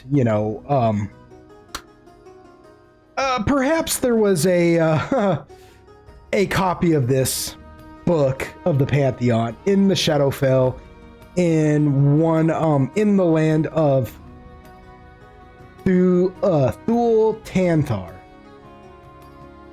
at the Fortress of Memories, where one shadow hag by the name of Granny Midnight resides. And I decided I'd just kind of... and he just kind of motions into the darkness, and you see some spirits once again appear and vanish and stuff. And he said, and I thought I'd send my friends over there because they're quite at home in the Shadowfell anyways, and then I'd send them there to see if they couldn't, well, dare I say, burgle it. And they succeeded, but Granny Midnight found out. And when I tried to close the portal to the Shadowfell, she decided that wasn't going to be good enough. And she decided she'd ensure some things got through. And now I have them running amok in my basement. And if I don't find a way to get them to go back, it's gonna, they're eventually gonna pour out here into Tyrion. And I will probably lose my license and get kicked out of the realm. And I can't have that, you see. No, you cannot. So, tell me how to go about this. He says, well, we have a few undead we have some shadow ghouls and some shadow zombies wandering the basement, and I mainly need you guys to take care of that while my two assistants, Shelly and Frank,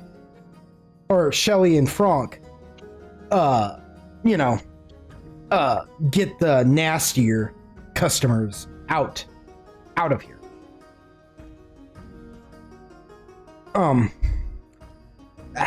I don't know how much you know about the Shadowfell, which I'll let you roll right now. A knowledge of the planes, if you have it, to see if you'll have any knowledge of what he's about to tell you. Nope.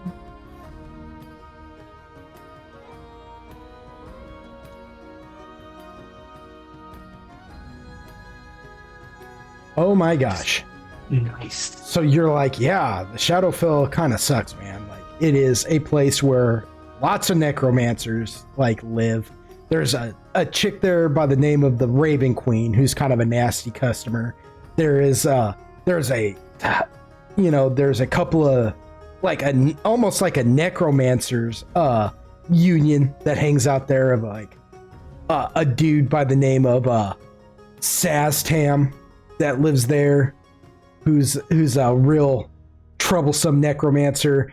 There's a warrior priest mage by the name of Shurupak that lives there. One by the name of Mykurul that lives there, along with some known gods who live there, one by the name of Weejaz, another by the name of Nerul. There's even the dead god known as Vecna, who somehow lives there, but he should be dead. But he's not. You know what I mean? How much sense that makes, you don't know. There's there's one by the name of Valkar that lives there. There's a warrior by the name of Lord Rolbilar that lives there. But it's when he you even know who this Granny Midnight and this Fortress of Memories, you even know what that's all about. You're like, yeah, that's where memories go to die. You know what I'm saying? Memories are, go there to die so nightmares can exist, type of thing. And it's a place of sadness and sorrow. It's also known to the longer you stay there, the more defeated you begin to feel. An overwhelming sadness has been known to just kill people. People have been known to just die of a broken heart there. You know what I mean? But it's when he starts talking about a race of beings that live there, known as the Malugrim and the Sharn, that you're just like, oh no. Oh no. They're a sentient race of beings. The Malugrim are these octopi psionic spheres who are known for being able to mentally control you and force things to do what they want, and they're quite powerful. They have this psionic ability and it's quite powerful and they're quite dangerous. And then there's the Sharn, who are living crude oil, if it were. They're made out of this black tar, and they're these multi-headed creatures who who are constantly shifting and changing form. And unlike the Malugrim, they don't make slaves out of that which they can't control of. They consume it and integrate it and absorb it, and you eventually become Sharn. And the Malugrim and the Sharn have been at war with each other. In fact, you're reminded of the story of the Shadowfell, how the Shadowfell as a whole almost fell into complete chaos because of the war between the Malugrim and the Sharn. And so you're pretty devastated when you realize that there is a single Malugrim and a single Sharn that came through the portal, that Granny Midnight forced through the portal just to cause havoc down in Howard's basement. And this is why Howard's like, I cannot let these things out of this basement, because if they get out of this basement, a Malugrim and a Sharn competing for dominance in this realm, you know, the Chronomancers are just going to absolutely lose their crap, you know? Because, you know, it's not like these things are polite customers, you know? Even for Chronomancers, who you really have no doubt they would eventually be able to stop them, it's the trouble they'd have to go through that really would get Howard into a lot of trouble, right? Because before the Chronomancers stop them, odds are some people are gonna probably die. And maybe even some Chronomancers might die in this, you know what I mean? Like, it's just not gonna be good. These things are not polite things, you know? Yeah, Lucian's going to look at Howard and say, well, not only will I be getting this book, the discount is now 85% off, and there will also be a 25% discount for life for doing this for you, because you messed up so bad. He frowns and he goes, but I got that book for you. And I appreciate that, but now you're asking me to do something that's extremely dangerous, that I could probably die.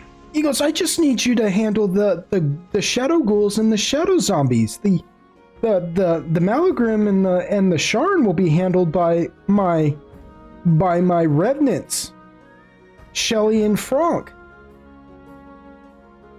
85%. This is 70. 75. Says, very well. He goes, but from now on, it's 30% off. Yep. Instead of 20. That works for me. Says, all right then. Says, huh. Pats himself again with all the dust coming off of him, and he says, well, I will leave you to explain the situation to your companions, and I am going to go and he says, well, I suppose I should introduce you to my assistants, Shelley and Franck, so you know to just, if you run into them, to just stay out of their way and let them handle the Sharn and the Malugrim. They're revenants. It is almost utterly impossible for them to actually die until they handle whatever unfinished business that they have here in this life that's holding them here. Yada, yada, yada. I don't know. They've never told me what it is. And, there are a couple of good assistants, so if I'm being completely honest with you, I'm not really going out of my way to help them either. I figure if they want to go into the afterlife, that's completely up to them to get that done. Lucian's going to call for everybody to come back to the front.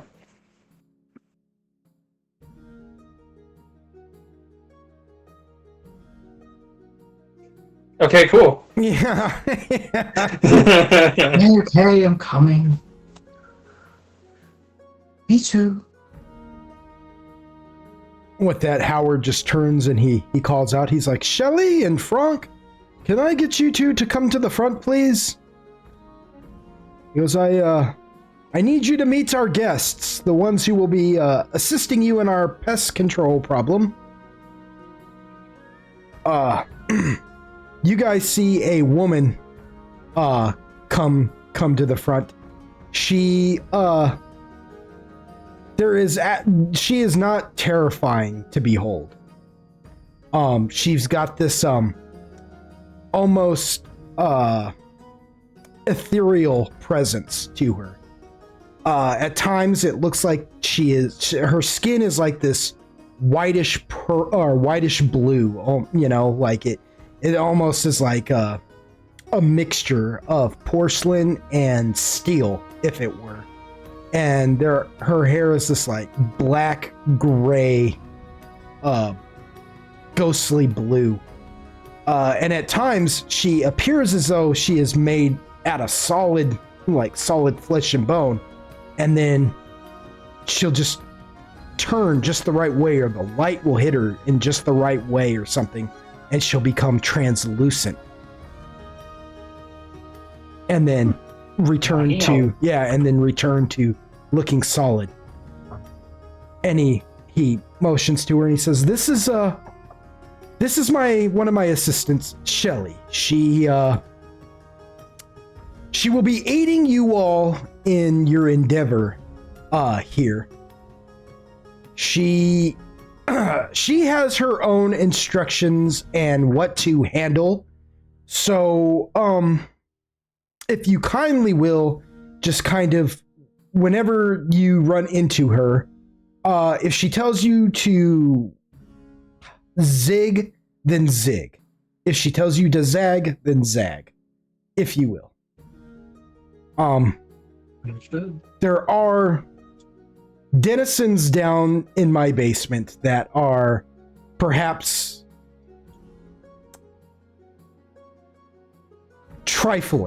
a bit trifling, that I just don't intend to make an issue for you all with, if I could put it politely. It has nothing to do with your skills in general. I am sure that you are all capable and quite handy in your own right. It's just that I don't want to take a chance of accidentally causing any needless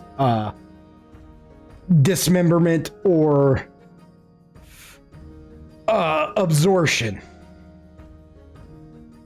Well, we, for one, appreciate the consideration. Says, quite, indeed. And then he calls and he says, Franck, can I get you to come to the front? It's okay, pal. Nobody is here to judge you. We're all friends here. And you guys suddenly hear these loud footsteps start like clomping towards the front. And Howard just kind of whispers to you all and he says, try. It's gonna be impossible not to stare, but when you stare, just try not to stare. Yeah. Up to the front moves what looks like to be a 7-foot tall man, but he's not. You're pretty sure he was once human, perhaps. But there are patches of skin like that, for instance, the twins might notice or recognize to be perhaps elvish. You're like, that skin is too fine, even in its state of decay, to be a human's skin. And so on and so forth.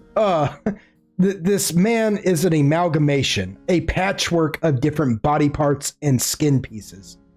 He is, again, 7 foot tall and pure muscle.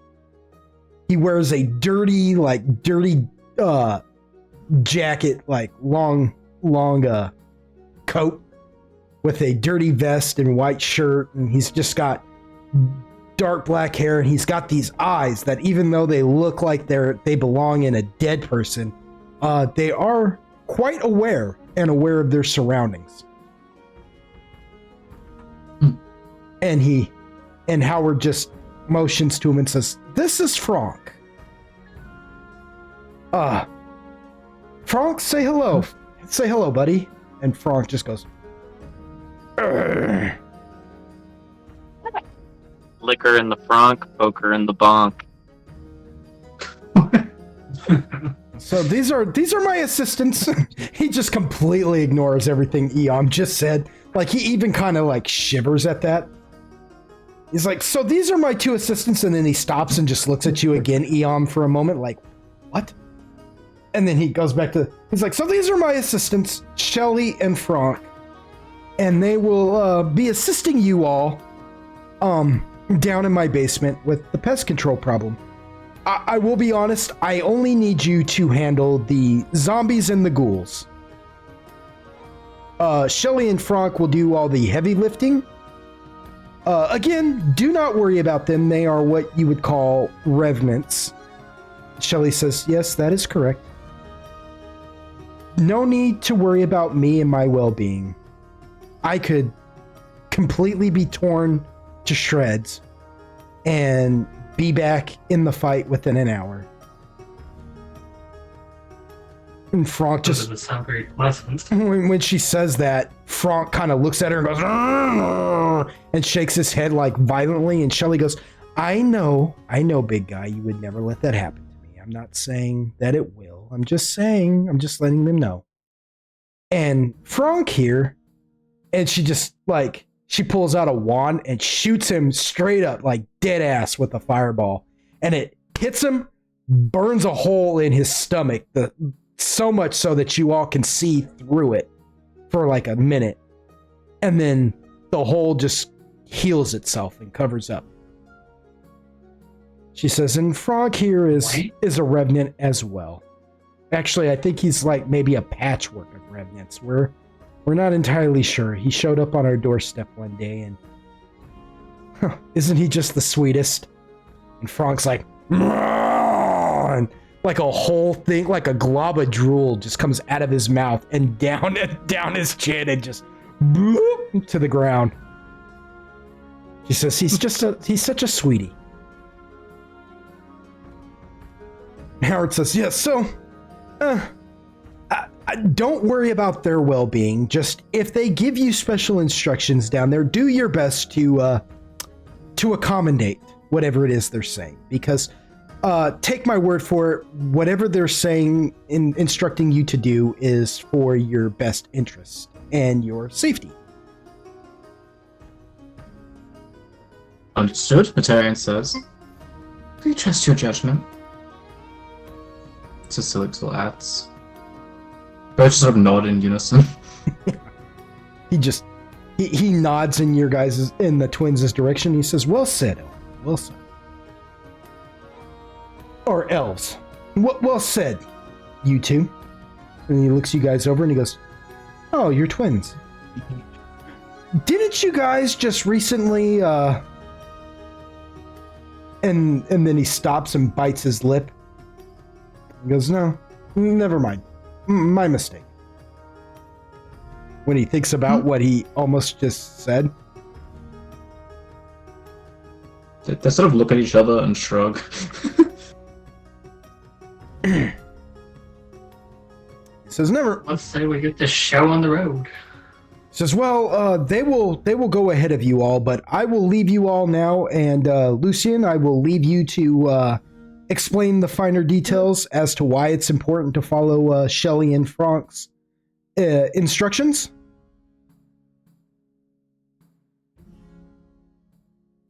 I'll do my best. He says, bully. With that, bully. Yeah, with that, Franck just turns and goes, and starts stomping his way towards the basement. And Shelly just smiles and gives you all like a graceful gesture, and she says, it was lovely meeting you all. I hope I get to see you all again. In one piece.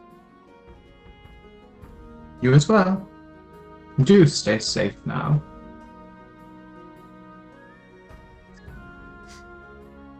And that just now leaves all of you there with Lucien. Just, Lucien and all the knowledge that you all have. Or that Lucien has with the instructions of what the job is. Lucien, if you care to explain the situation to the rest of the group. Nope. Let's go to the basement. Something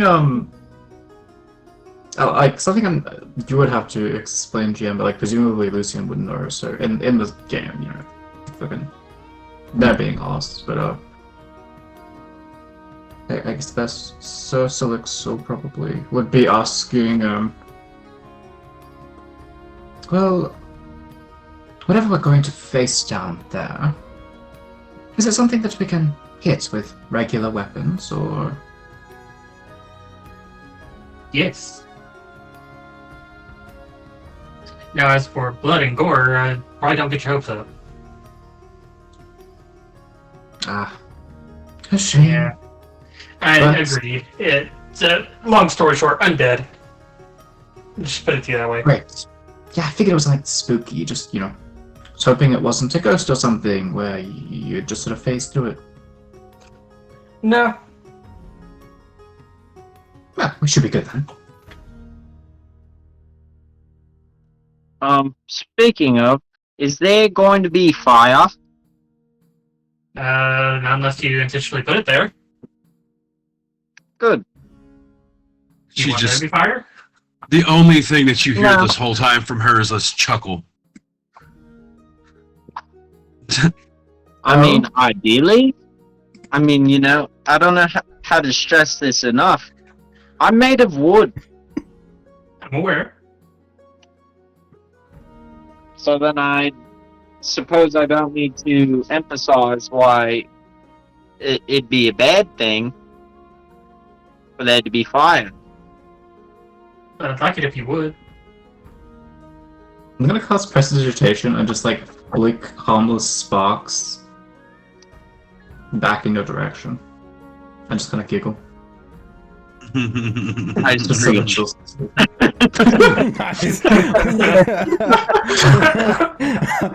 Oh, give us an example of what it sounds like. What that sounds like, please, if you can.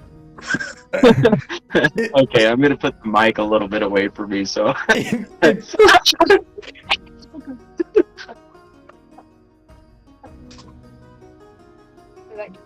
Did my mic clip? Yeah, yeah, I didn't hear it. Yeah. Okay, hold on. It goes, I tried again. It didn't work. Not enough of it. No, yeah. We tried. We tried, anyways. That's funny. I caught enough of it. Yeah. Ow! All right. Let's just get this over with. Yes.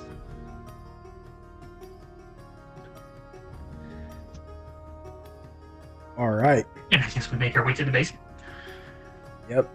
Well, you all begin your descent. You go through the back of the shop and just kind of follow where you think you saw Shelly and Frank head. But by the time you get to that, and you're looking around and you realize, I saw Shelly and you saw Frank like head to the back. Howard was there 1 minute and then he was gone. He kind of Batman'd you guys. Yeah, Lucian didn't pay that any mind. Yeah. So but I mean, with that, you guys just kind of follow that direction, and you start making your way to the back of the shop, and you make it past what looks like a experimental lab full of different potions and things, and you go past a room that has like what looks like a metal slab where it looks like somebody could be cuffed to the slab, like by their hands and their feet. And you see like weird devices there, and every once in a while you just see like electricity go up these like coned shaped pillars that have like when I say they're cone shaped, they're like a pillar with like a pyramid shaped deal that has rings all around the cone at the top, and then at the very top of it, it's got like a spherical shape to tip it off. And every once in a while you just watch like what looks like circlets of lightning just up the cone into the balls, and then the balls just kind of disperse the energy, and you just kind of walk past that, and it's all very like alien looking to you because the equipment in there just looks, you're like, there's lots of dials and levers and things in there, but you don't really know. And then who's like laying on that slab that gets like pretty much like shackled to it, you know? But you guys go walking through there, and through like past that room and just past some other areas that with doors that are closed and things till eventually you come to this one door that you can see has a stairway leading down into a dark basement. And that is where we're going to end tonight's session. With you all on the threshold of this basement. Gucci gang, Gucci gang, Gucci gang. Push Lusting down the stairs. Right? No. Just, Yeah, yeet his ass down there. like, Agargus, you're our leader, right? You first, oh brave leader of ours. Yes. Okay, let's get down there. Wrong decision. No. But no. Spooky basement. Yep. And that is where we're ending it. Yep. Because that's like another 2 hours. That is a. But yeah, I'm glad we finally got to come together, guys, and play another session. Indeed.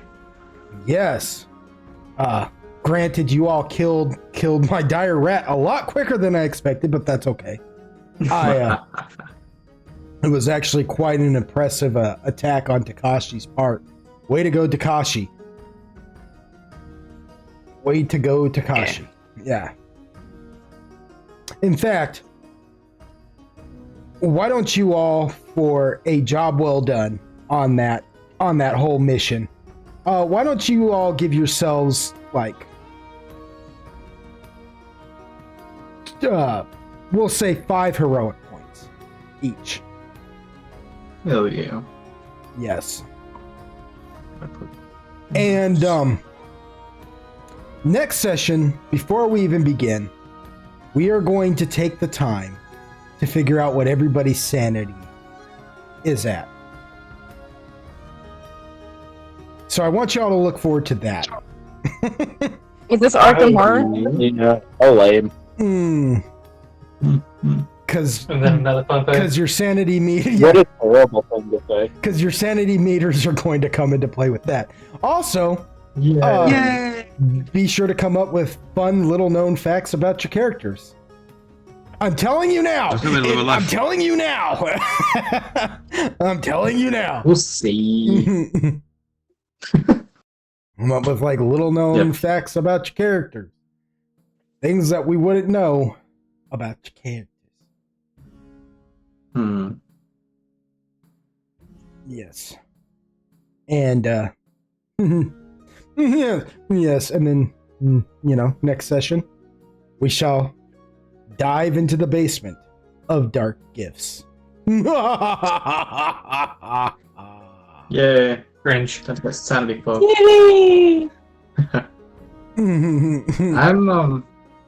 I can feel myself like fucking passing out. I need to nap. I didn't really sleep much in the night, so I'm not gonna stick around much this time, but it was a pleasure hearing all your voices again, and I look forward to next week. Or whenever we next reconvene. Well, let's close this out, and we'll catch you, the audience, on the next one. Thank you for joining us for yet another session of Adventures in Loxos, and we'll see you next time. Y'all come back now. Stay golden. Say goodnight, everybody. Adios. Night.